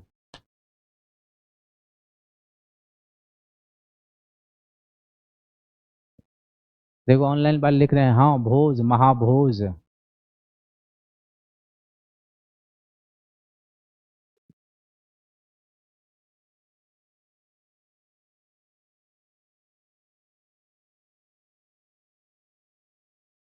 हमें गांव में बड़ा भोज अच्छा लगता है। मैं जब गांव जाता हूँ तो खोजते रहता हूँ कि भोज वोज होगा कि नहीं होगा गांव में, हाँ? दिल्ली गांव में, हमारे गांव में छोटा गांव है हमारा, तो मिठाई का भोज खूब होता है हमारे गांव में। छोटा सा भी काम होगा तो रसगुल्ले और गुलाब जामुन का ही भोज होता है हमारे यहाँ। मतलब 70 गांव घरों का वो बस्ती है एक छोटा सा, और छोटा सा भी काम हुआ ना तो पूरे गांव को लोग रसगुल्ले गुलाब जामुन खिलाते हैं। तो ये वो एक दो नहीं होता है। हाँ, हमारे यहाँ भर पेट होता है, ये नहीं कि शहर में आपको जाओ किसी पार्टी में एक वो दे दिया और दूसरी बार लेने के लिए जाओगे ना तो वो देता भी रहेगा और आपके चेहरे की तरफ देखता भी रहता है। मतलब वो ये जताने का काम करता है कि एक बार आपको दे चुके हैं, आप दोबारा क्यों लेने के लिए आए हैं। हम लोग गांव के हैं भाई, हम लोग के यहाँ तो ऐसे पकड़ा जाता है, लीजिए अब उसमें 20 आए, 25 आए, खाइए, फिर आएगा, फिर दिया जाएगा। एक एक आदमी कम से कम 50 100 खा जाता है। हाँ सच बात है ये, हम लोग भी खा जाते हैं मतलब। हाँ आराम से, इतना तो हो ही जाएगा। मतलब अगर शुगर उगर ना हो तो 50 तो हम आराम से खा जाए। शुगर रहता है तब भी देखते हैं तो पानी मुंह से आ ही जाता है, तो मुंह टेढ़ा करके 2 4 10 दे ही डालते हैं। फिर जाके घर पे अपना कुछ खा लेते हैं कि चलो ठीक है। हम कहाँ के रहने वाले, इसी ग्रह के प्राणी हैं, और कहाँ के रहेंगे मतलब। इसी ग्रह के प्राणी हैं, इसी गोला के प्राणी हैं। चलिए आ जाइए, अब सीरियस हो जाइए। तो हम लोग क्या जानने जा रहे हैं, आर्द्र भूमि क्या है। आर्द्र भूमि के लिए हम एक शब्द और यूज करते हैं जिसको रामसर स्थल भी कहा जाता है, लेकिन दोनों में टेक्निकल अंतर है, ध्यान से सुनिए। सभी आर्द्र भूमि रामसर स्थल नहीं हो सकता, लेकिन सभी रामसर स्थल आर्द्र भूमि होगा। हम रामसर स्थल उसी आर्द्र भूमि को कहते हैं जिसको रामसर संधि के तहत लिस्टेड कर लिया जाता है। जैसे भारत के जो 98 साइट हैं वो रामसर संधि में शामिल है, तो उसको हम रामसर स्थल भी कहेंगे। लेकिन इसके अलावा भी तो भारत में कई ऐसे क्षेत्र हैं जो आर्द्र भूमि के रूप में चिन्हित हैं, बट उन्हें रामसर स्थल का दर्जा नहीं मिला है। तो इसलिए आर्द्र भूमि को रामसर स्थल भी कहा जाएगा, लेकिन किसको, जिसको रामसर संधि के तहत लिस्टेड कर लिया जाएगा। तो सभी रामसर स्थल आर्द्र भूमि हो सकते हैं, लेकिन सभी आर्द्र स्थल रामसर स्थल नहीं हो सकते। तो आर्द्र भूमि का तात्पर्य होता है कि आर्द्र भूमि एक ऐसे पारिस्थितिकी का क्षेत्र हो सकता है जो स्थलीय होगा, टेरेस्ट्रियल भी हो सकता है। दूसरा ये स्थल जलीय हो सकता है, तो ये स्थल जलीय भी हो सकता है। और तीसरा ये जलीय इकोसिस्टम या संक्रमण पारिस्थितिकी का भी क्षेत्र हो सकता है। तो आर्द्र भूमि एक ऐसा क्षेत्र हो सकता है जो कहाँ पर हो सकता है, स्थल पर भी हो सकता है, स्थलीय इकोसिस्टम भी हो सकता है। कोई स्थल पर जो जल है वो भी हो सकता है। इसका अर्थ है कि स्थल पर जल कौन है, जैसे कोई झील है, कोई नदी है, कोई तालाब है, कोई सरोवर है, कोई दलदल भूमि है, वो कहाँ पर है, स्थल पर ही है। तो कोई स्थल जलीय निकाय भी क्या हो सकता है, वेटलैंड के रूप में हो सकता है। कोई प्रॉपर जलीय निकाय, समुद्र तट का क्षेत्र भी आर्द्र भूमि के अंतर्गत हो सकता है। जैसे सुंदरवन भारत का एक रामसर स्थल है, तो रामसर स्थल है तो वो आर्द्र भूमि तो है ही। और सुंदरवन क्या है, एक संक्रमण पारिस्थितिकी है जो स्थल और जल के क्या है, बीच है। तो संक्रमण पारिस्थितिकी या जलीय क्षेत्र भी क्या हो सकते हैं, वेटलैंड के अंतर्गत हो सकते हैं। दूसरा है कि अगर कोई स्थलीय इकोसिस्टम या स्थल जलीय इकोसिस्टम पारिस्थितिक आर्द्र भूमि का क्षेत्र है, तो अगर कोई स्थल जलीय इकोसिस्टम है तो उसमें कम से कम 8 महीने जल की उपलब्धता होनी चाहिए, तभी उसको वेटलैंड का दर्जा दिया जाएगा।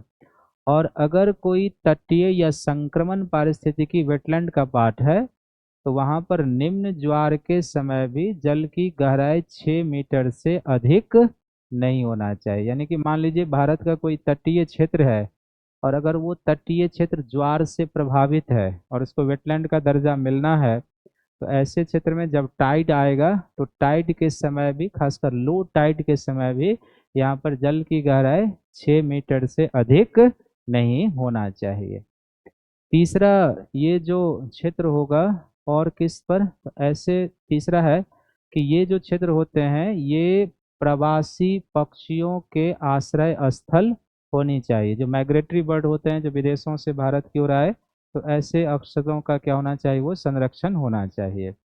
चौथा, ये संकटग्रस्त जो पक्षी होते हैं या प्राणी होते हैं, तो संकटग्रस्त का अर्थ है जिनकी आबादी बहुत कम रह गई है, ऐसे प्रजातियों के ये क्या होने चाहिए, आश्रय स्थल होने चाहिए।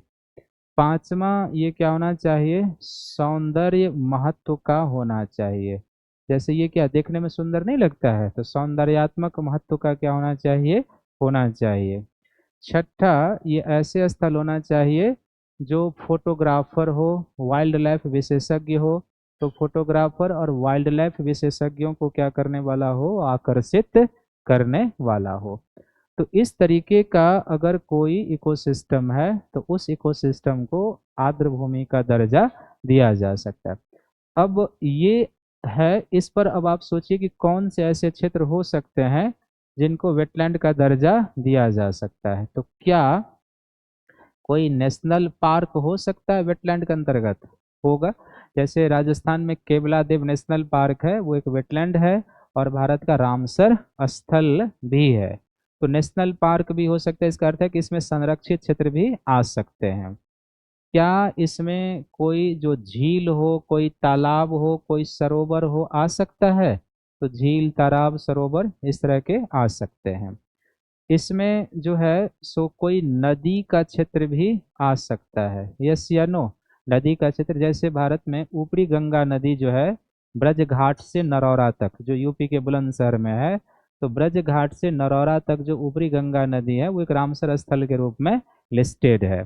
तो कोई नदी भी हो सकता है। जो हम लिख रहे हैं आप देखो कि ये इसको फुलफिल कर रहा है या नहीं। फिर ये ऐसे इसके अंतर्गत क्या दलदल भूमि आ सकता है? तो दलदल भूमि आ सकता है। क्या इसके अंतर्गत बाढ़ का मैदान आ सकता है? तो इसके अंतर्गत जो फ्लड प्लेन है वो बाढ़ का मैदान आ सकता है। क्या इसके अंतर्गत जो है आप देखोगे पीठ भूमि ये शब्द है, आगे इसका अर्थ बताएंगे, इसके अंतर्गत पीटलैंड आ सकता है, पीठ भूमि आ सकता है। इसके अंतर्गत फेन भूमि आ सकता है। इसके अंतर्गत बोग्स भूमि आ सकता है। इसके अंतर्गत अनूप भूमि आ सकता है। अब इसमें 4 टेक्निकल टर्म आ गए जो अभी आप नहीं जानते होंगे। क्या नहीं जानते होंगे? शायद पीठ भूमि, फेन भूमि, बोग्स भूमि और अनूप। जब ये टॉपिक खत्म होगा टेक्निकल टर्म पर चलेंगे कि इसका अर्थ क्या होता है। क्या इसके अंतर्गत जो है सो मैंग्रोव का क्षेत्र हो सकता है? सुंदरबन है तो क्या है वो? मैंग्रोव का क्षेत्र है, तो मैंग्रोव हो सकता है। क्या इसके अंतर्गत लैगून हो सकता है? लैगून हो जाएगा। क्या इसके अंतर्गत जो है प्रवाल, समुद्री बेड सब का एरिया हो सकता है? हो सकता है। तो इस तरह का क्षेत्र कई जगह पर जो जल संरक्षण के क्षेत्र होते हैं मानव के द्वारा किए जाते हैं, तो जल संरक्षण का क्षेत्र हो, कृषि भूमि हो, इस तरह के क्षेत्रों को भी क्या दिया जा सकता है?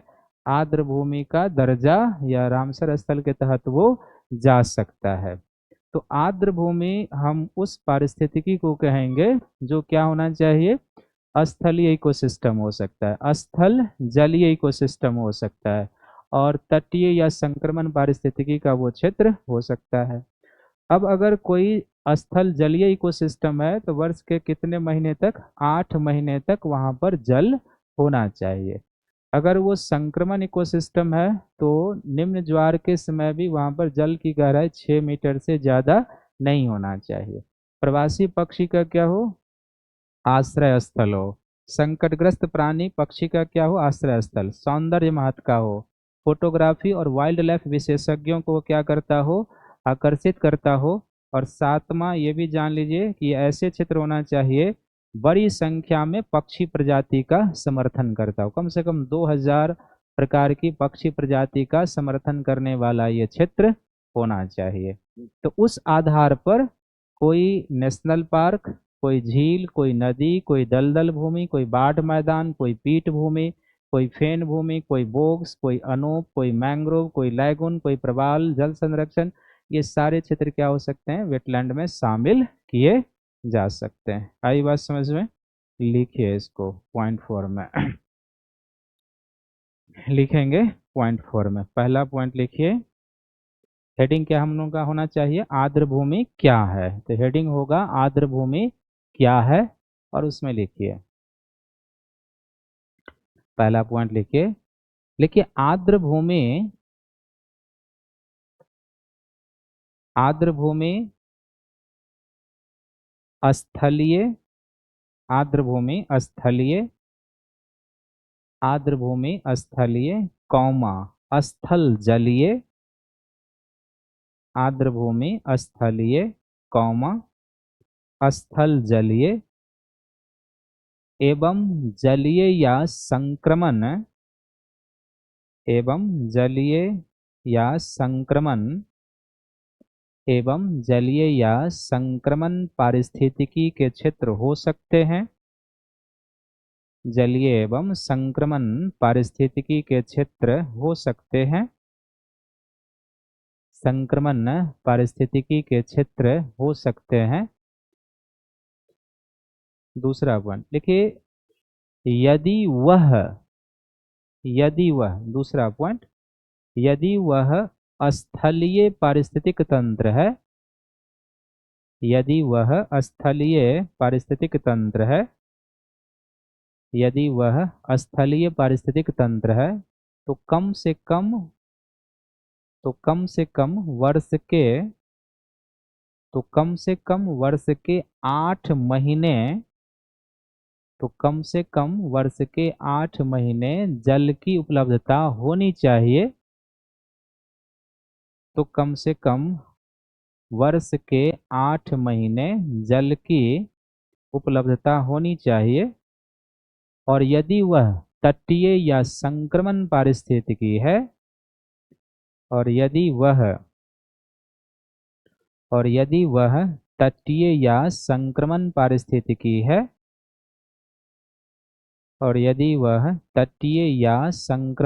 पारिस्थितिकी है तो निम्न ज्वार के समय भी तो निम्न ज्वार के समय भी जल की गहराई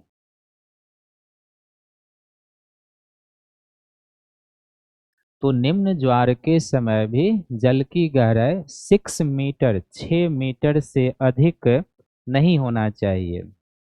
6 मीटर से अधिक नहीं होना चाहिए। 6 मीटर से अधिक नहीं होना चाहिए। तीसरा पॉइंट देखिए, तीसरा पॉइंट वह प्रवासी पक्षियों के आश्रय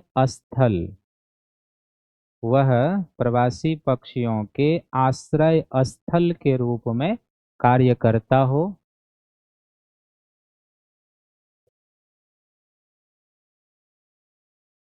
प्रवासी पक्षियों के आश्रय स्थल के रूप में कार्य करता हो। फिर अगला पॉइंट लिखिए, वह संकटग्रस्त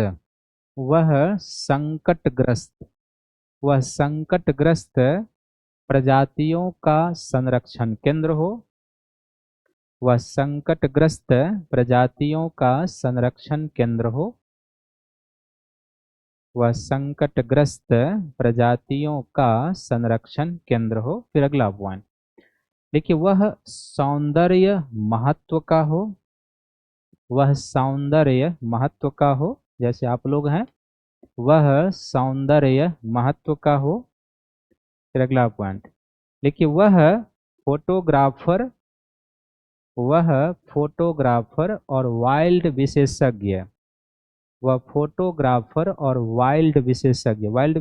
क्या करते हैं? वह जंगल के संदर्भ में या जंगली जानवरों के संदर्भ में जो विशेष अभिरुचि रखते हैं, जानकारी रखते हैं। लेकिन वह फोटोग्राफर और वाइल्ड विशेषज्ञों के आकर्षण का केंद्र हो। वाइल्ड विशेषज्ञों के आकर्षण का केंद्र हो। वाइल्ड विशेषज्ञों के आकर्षण का केंद्र हो। अगला पॉइंट देखिए, वह बड़ी संख्या में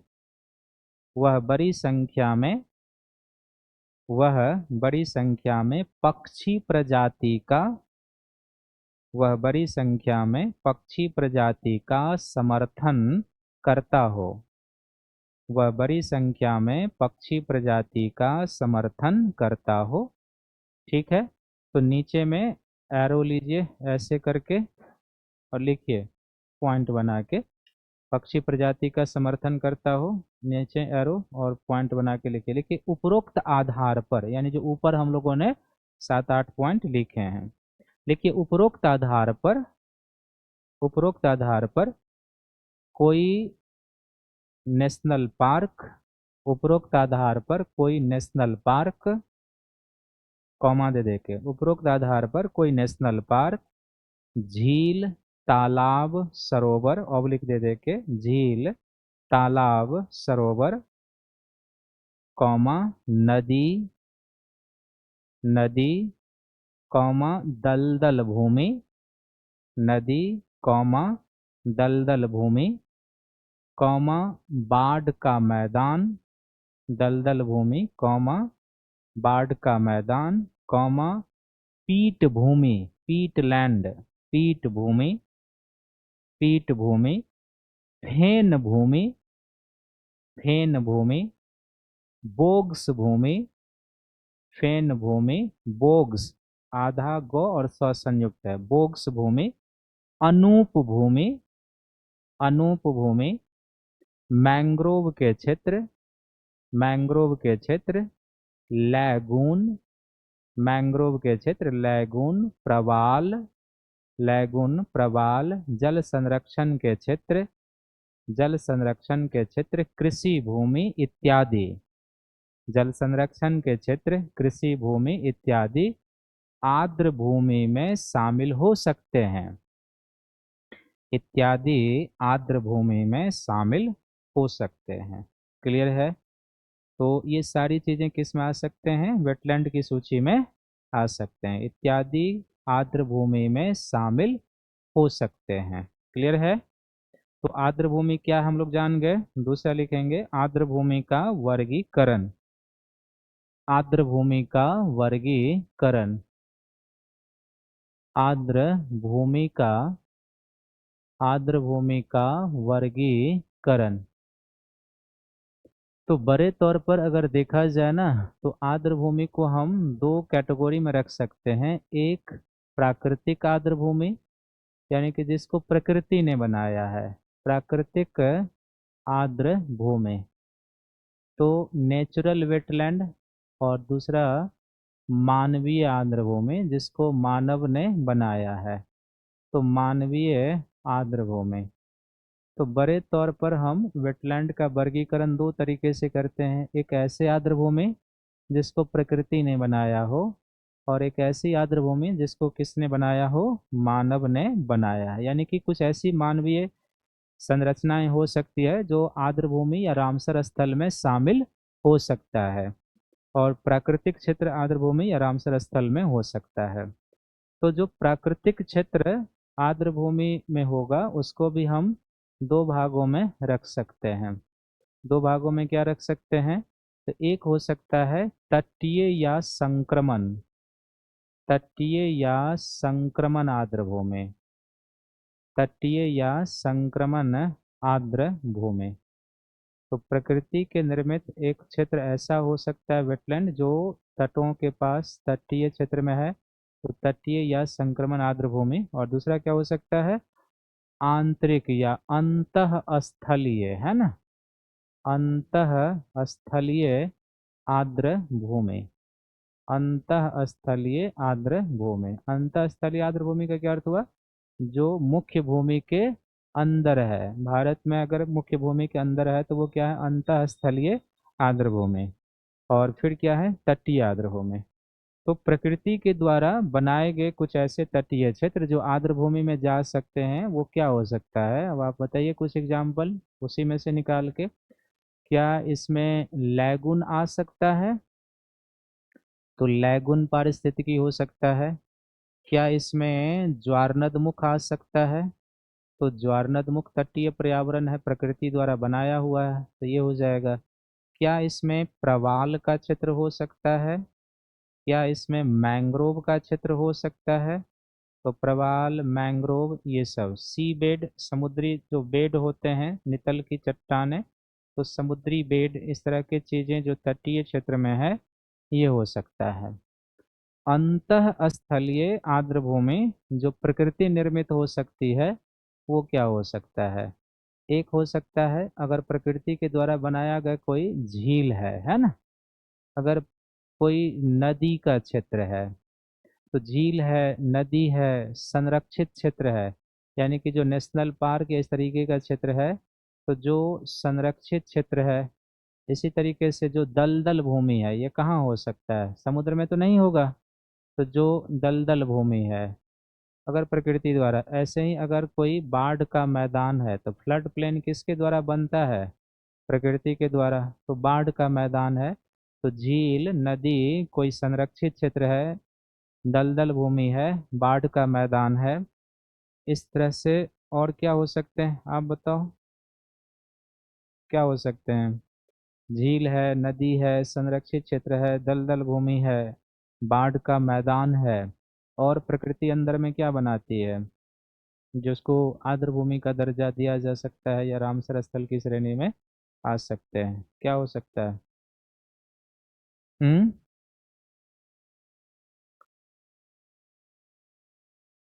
हमने कहा है कि पीठभूमि क्या होगा, फेन क्या होगा, अनूप क्या होगा, बोग्स क्या होगा। ये सारे टर्म आपको आर्द्रभूमि का जब लास्ट होगा उसमें बता देंगे, है ना। इसलिए आप चिंता मत करें, इस पर सारे चीज़ों पर चर्चा होगी। क्या बनता है प्रकृति, वही हुआ झील सरोवर, एक ही बात हुआ। और पीठभूमि, हाँ पीठभूमि हो सकती है, तो पीटलैंड हो जाएगा। इस तरीके का क्षेत्र क्या है, प्रकृति के द्वारा बना है जो अंदरूनी भागों में है। मानव निर्मित आर्द्रभूमि क्या हो सकता है, क्या इसमें बांध या जलाशय हो सकता है। तो हम जो बांध या जलाशय बनाते हैं, डैम, वो हो जाएगा इसमें। हम जो नहर बनाते हैं वो हो जाएगा। कृषि क्षेत्र अगर हो तो क्या हो जाएगा, मानवीय होगा ना, तो कृषि क्षेत्र है। अगर वर्षा जल संरक्षण का क्षेत्र है, वर्षा जल संरक्षण, रेन वाटर हार्वेस्टिंग, तो इस तरह के जो क्षेत्र होंगे वो मानवीय हैं, जिनको आर्द्रभूमि का दर्जा मिलता है। तो दोनों तरीके की आर्द्रभूमियां हो सकती है, प्रकृति के द्वारा बनाए गए, मैक्सिमम तो वही होगा। और कुछ ऐसी संरचनाएं हो सकती है जिसको क्या बनाया जा सकता है, मानव ने बनाया है, और वो आर्द्रभूमि और रामसर स्थल का क्या हो जाए, दर्जा प्राप्त कर ले। फोटोग्राफर के बाद लिखा है वाइल्ड विशेषज्ञ, वाइल्ड विशेषज्ञ, है ना। क्लियर है, क्लियर है। बढ़े आगे, लिखिए आर्द्रभूमि पारिस्थितिकी से मिलने वाले लाभ। आर्द्र भूमि पारिस्थितिकी, आर्द्र भूमि पारिस्थितिकी से, आर्द्र भूमि पारिस्थितिकी से मिलने वाले लाभ या सेवाएं, मिलने वाले लाभ या सेवाएं। तो हमें आर्द्रभूमि पारिस्थितिकी से 4 प्रकार की सेवाएं मिलती हैं। यहाँ तो मेरा काम बहुत शॉर्ट हो गया है। एक सेवाएं हमें मिलती है जिसको हम कहते हैं प्रावधानन सेवाएं, है ना। तो प्रावधानन सेवाएं। दूसरा हमें आर्द्रभूमि से मिलता है सहायक सेवाएं, सपोर्टिंग सर्विसेज, सहायक सेवाएं। तीसरा हमें आर्द्रभूमि से मिलता है नियामक सेवाएं, रेगुलेटिंग सर्विसेज, नियामक सेवाएं या लाभ। और चौथा जो हमें आर्द्रभूमि से मिलता है वो क्या है, सांस्कृतिक सेवाएं, सांस्कृतिक सेवाएं, है ना। सबको पता है ये क्या है, यस या नो, पढ़े थे ना, कई बार चर्चा हो चुकी है।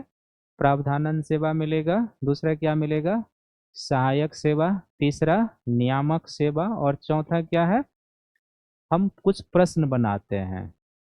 आप अपने मन में सोचेंगे, आपको उत्तर देना होगा, तो हम समझ जाएंगे कि आपको चीज़ें समझ में और आप याद भी रखे हुए हैं। जिस धर इशारा जाएगा वही बताएंगे, बाकी शांत रहेंगे। कुछ हम ऑप्शन लेते हैं, है ना। तो एक ऑप्शन लेते हैं हम जिसका है,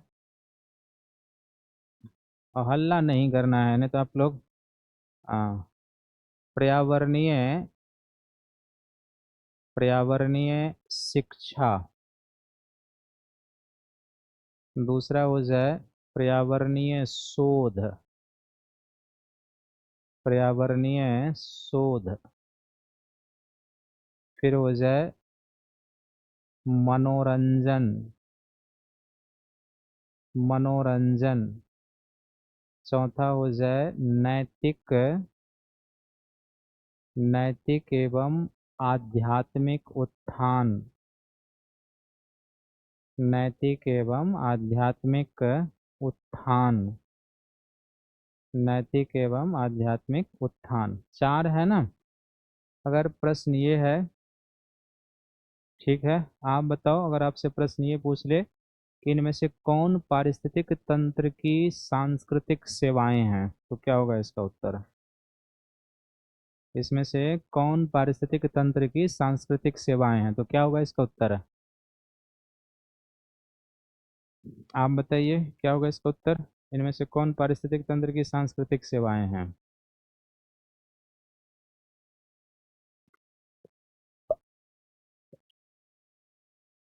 हम्म, यही होता है जब आप क्लास सीरियस नहीं करेंगे, या बीच में क्लास ब्रेक करेंगे ना तो पीछे क्या हुआ है वो नहीं पता चलेगा, आगे क्या होगा वो भी आपको पता नहीं चलेगा।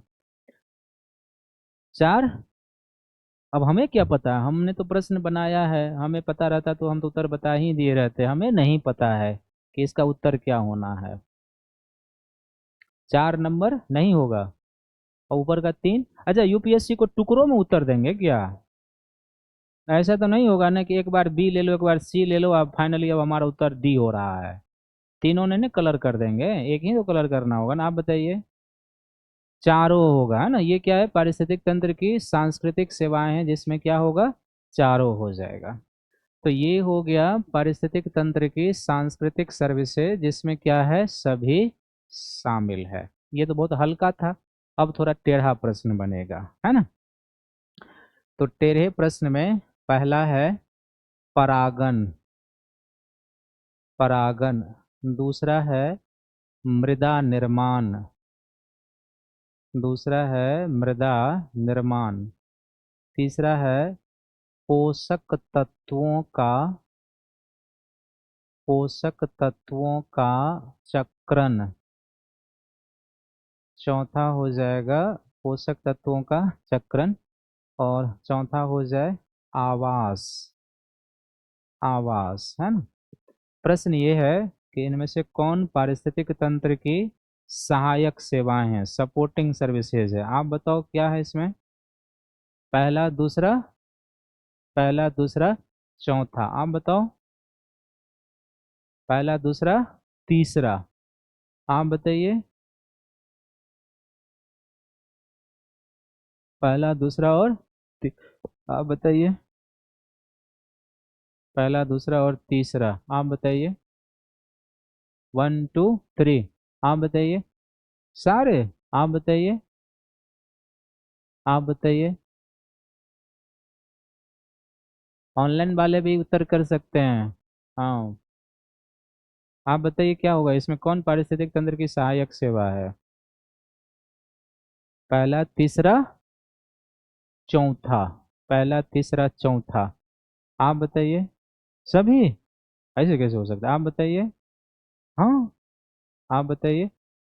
सारे, आप बताओ जी। तो सभी पारिस्थितिक तंत्र की क्या है, सहायक सेवाएं, जो ऑनलाइन सभी लिख रहे हैं उनका सही है।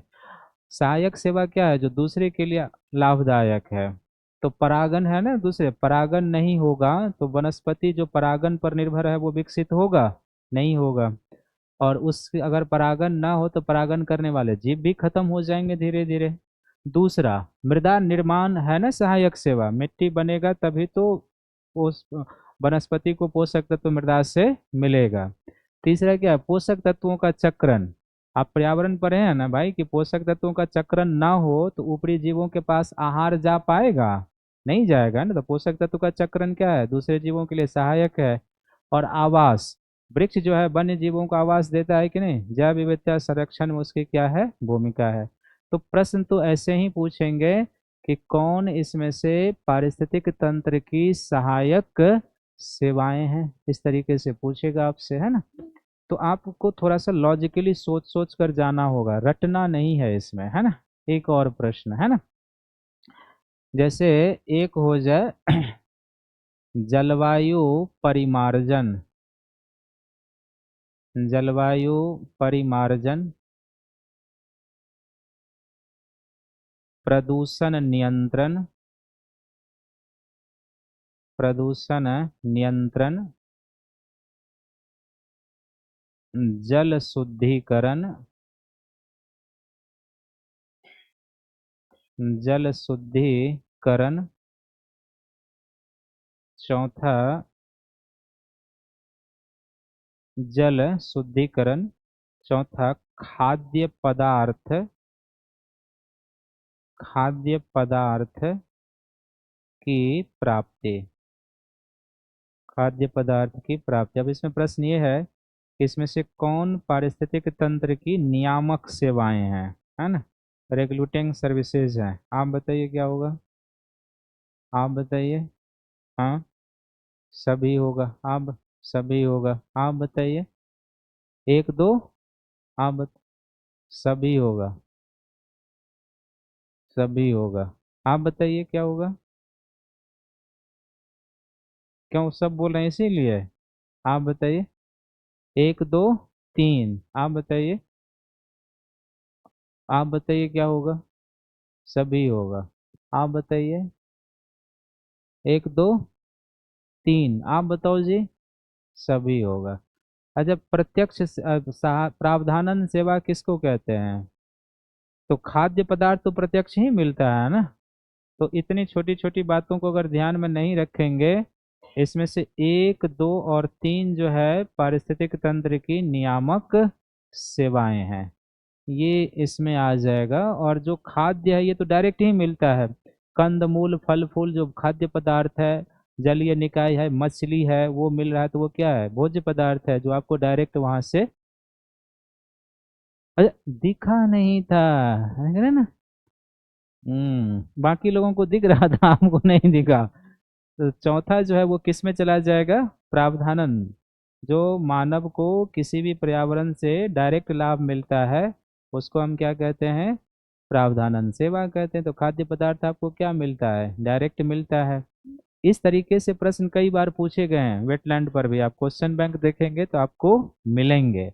इसलिए मैंने उस दिन भी कहा था जब हम पारिस्थितिक तंत्र के बारे में लिख रहे थे, इस पर बार बार जिक्र होगा और इसको आपको ध्यान में रखना होगा। इस पर प्रश्न पूछा हुआ है। प्रश्न आप देखिए कि जाके पूछा हुआ है कि इनमें से कौन पारिस्थितिक तंत्र की सांस्कृतिक सेवाएं हैं, ये आर्द्रभूमि की, ये पूछा हुआ प्रश्न है।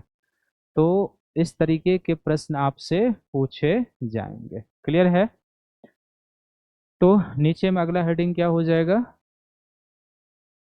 आर्द्र भूमि की विशेषता लिखिए। आर्द्र भूमि की विशेषता। आर्द्र भूमि की विशेषता। आर्द्र भूमि की विशेषता है ना, पॉइंट वाइज लिखेंगे कुछ कुछ पॉइंट। पहला पॉइंट लिखिए, आर्द्र भूमि में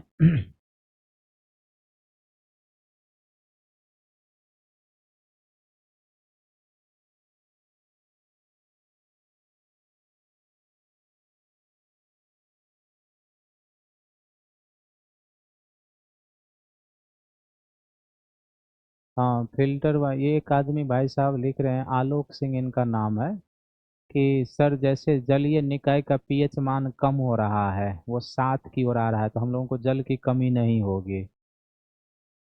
आपको तो जल की कमी नहीं होगी, लेकिन महासागर का क्या हो जाएगा, सर्वनाश हो जाएगा। अगर उसका पीएच मान 7 पर आ जाएगा ना, तो महासागर का तो सर्वनाश हो जाएगा।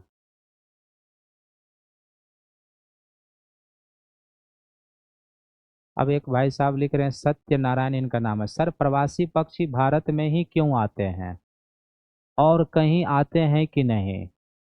जैसे रूस से पक्षी भारत आ रहे हैं, उनको कोई रास्ता बताया है। हाँ? ऐसे ऐसे जो छात्र होते हैं ना, ये महोपाध्याय सब होते हैं।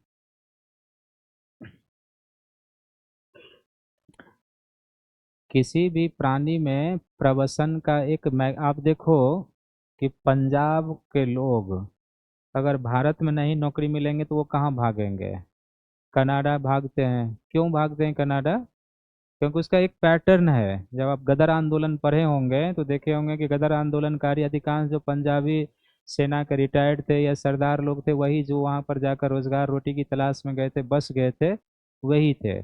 सैन फ्रांसिस्को हो, सिएटल हो, वैंकूवर हो, जितने भी थे सब वहाँ पर थे।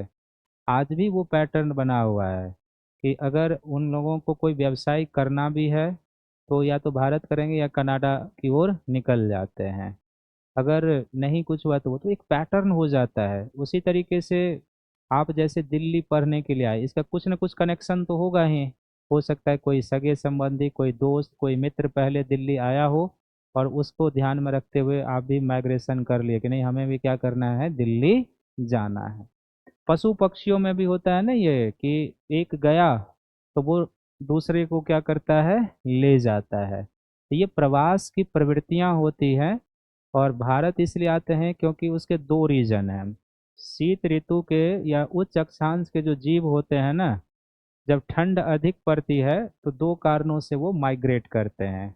एक तो ठंड से बचने के लिए, और हिमपात होने लगता है, भूमि सब ढक जाती है, तो भोज्य पदार्थ की क्या हो जाती है, कमी हो जाती है। तो ठंड से बचने और भोज्य पदार्थ की खोज में वो साइबेरिया से भारत की ओर माइग्रेट करते हैं। और केवल भारत में ही नहीं आते हैं, वो बहुत जगह यहाँ से चलते हैं और मेडागास्कर तक अफ्रीका के कई देशों में चले जाते हैं। हम इसलिए पढ़ते हैं कि हमें पता है कि हमारे यहाँ आता है, लेकिन वो केवल हमारे यहाँ नहीं आता है, बहुत देशों में जाते हैं। तो प्रवास की प्रवृत्ति होती है, आप इंडियन ज्योग्राफी में माइग्रेशन को पढ़ेंगे। पुल फैक्टर होता है एक, और एक पुश फैक्टर होता है। पुल फैक्टर प्रवास का है खींचने वाली शक्तियाँ, और पुश फैक्टर होता है धक्का देने वाली शक्तियाँ। तो प्रवास में धक्का देने वाली शक्तियाँ काम करेगी स्रोत क्षेत्र पर, और पुल फैक्टर काम करेगा गंतव्य क्षेत्र पर। जैसे आप दिल्ली आए, ये पुश फोर्स था या पुल्ड फोर्स? आप दिल्ली आए पढ़ने के लिए, ये पुश फोर्स है या पुल्ड है? ये पुल्ड है, क्योंकि यहाँ पर आपको लगा कि दिल्ली में बेहतर कोचिंग की सुविधा है। अगर दिल्ली में कोई दिल्ली यूनिवर्सिटी पढ़ने के लिए आ रहा है, जेएनयू पढ़ने के लिए आ रहा है, that is the pulled force, कि वो यूनिवर्सिटी की पढ़ाई अच्छी है।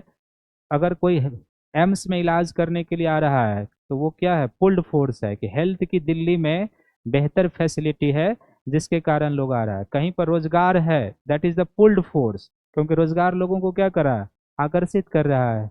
अब कहीं पर मान लो जन दबाव ज्यादा है, that is the pulled force, वो धक्का देगा, क्योंकि जन दबाव अधिक है, लोगों के लिए अवसर की क्या हो जाएगी, कमी, तो लोग वहां से माइग्रेट होंगे। तो उसी तरीके से पशु पक्षियों में भी होता है, सब में होगा।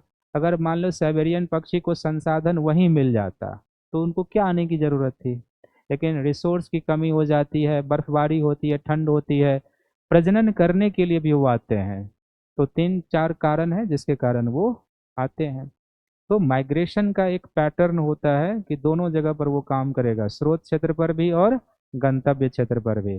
फर्क यही होगा कि स्रोत क्षेत्र जो होगा धक्का देने वाली होगी, गंतव्य क्षेत्र जो होगा खींचने वाली शक्तियां, यानी अच्छाई चीजें वहां पर काम कर रही है। कहीं पर राजनीतिक अशांति है, तो ये पुल्ड फोर्स है या पुश फोर्स है? ये पुश फोर्स हुआ, राजनीतिक अशांति है। तो लोग अशांत वातावरण में रहना चाहेंगे, नहीं चाहेंगे ना जी, वहां से लोग धीरे धीरे क्या करेगा, माइग्रेट। कहीं पर राजनीतिक शांति है, पुल्ड फोर्स लोगों को खींचेगा कि भैया यहाँ वातावरण बड़ा शांत है, लड़ाई झगड़े नहीं होते हैं, चलो यहाँ पे जाके रहते हैं। बस में कहीं जो है कृषि पिछड़ा हुआ है, तो क्या होगा, पुश फोर्स कृषि पिछड़ा है, तो कृषि में भी तो लोगों को रोजगार मिलता है ना। तो कृषि पिछड़ा है, लोगों को रोजगार नहीं मिल रहे हैं, तो कृषक श्रमिक क्या करेंगे, दूसरे गांव जाएंगे, दूसरे तरफ जाएंगे, जहां पर उनको क्या मिलेगा, रोजगार मिलेगा। बात समझ में आ रही है ना जो कहना चाह रहे हैं। तो कभी कभी चीजों को अपने से भी ये करना चाहिए, क्या करना चाहिए, एनालिसिस करना चाहिए कि हम दिल्ली आए तो क्या था, ये पुल्ड फोर्स था या पुल फोर्स था। कोचिंग तो बहुत जगह है ना जी, उसमें भी आप केजीएस में आए, ये भी एक पुल्ड फोर्स है। क्यों पुल्ड फोर्स है, कि आपको केजीएस में लगा कि नहीं सुजीत सर पढ़ाते हैं इतिहास, बड़े अच्छे टीचर हैं, आपको लगा कि यहाँ पर सचिन अरोड़ा सर भूगोल पढ़ाते हैं और मिल गए शंकर झा, है ना। तो उसके कारण आप आए, धर्मेंद्र सर थे उनके कारण आप आए। शशि, सीसेट वाले सर, संजीव तिवारी सर। हाँ, संजीव तिवारी सर हैं, ध्रुव सर हैं। ध्रुव, संजीव तिवारी सर हंसाते बहुत होंगे, वो हमें पता। तो ध्रुव ध्रुव सर हैं, तो यही सब देख के पाए होंगे ना, तो वो क्या हो गया, ये पुल्ड फोर्स है। नहीं तो यहाँ कोचिंगों की कोई कमी है जी, नहीं है ना। लेकिन फिर भी आप केजीएस आए, क्यों, पुल्ड फोर्स है, आपको लगा कि नहीं यहाँ के टीचर जो हैं one of the best teacher यहाँ पर हैं, तो आप आगे पढ़ने के लिए उनसे, दैट इज है ना।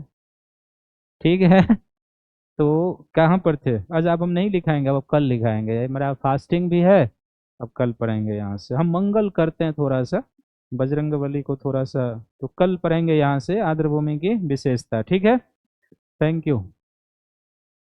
हम भी अच्छे टीचर हैं ना यार।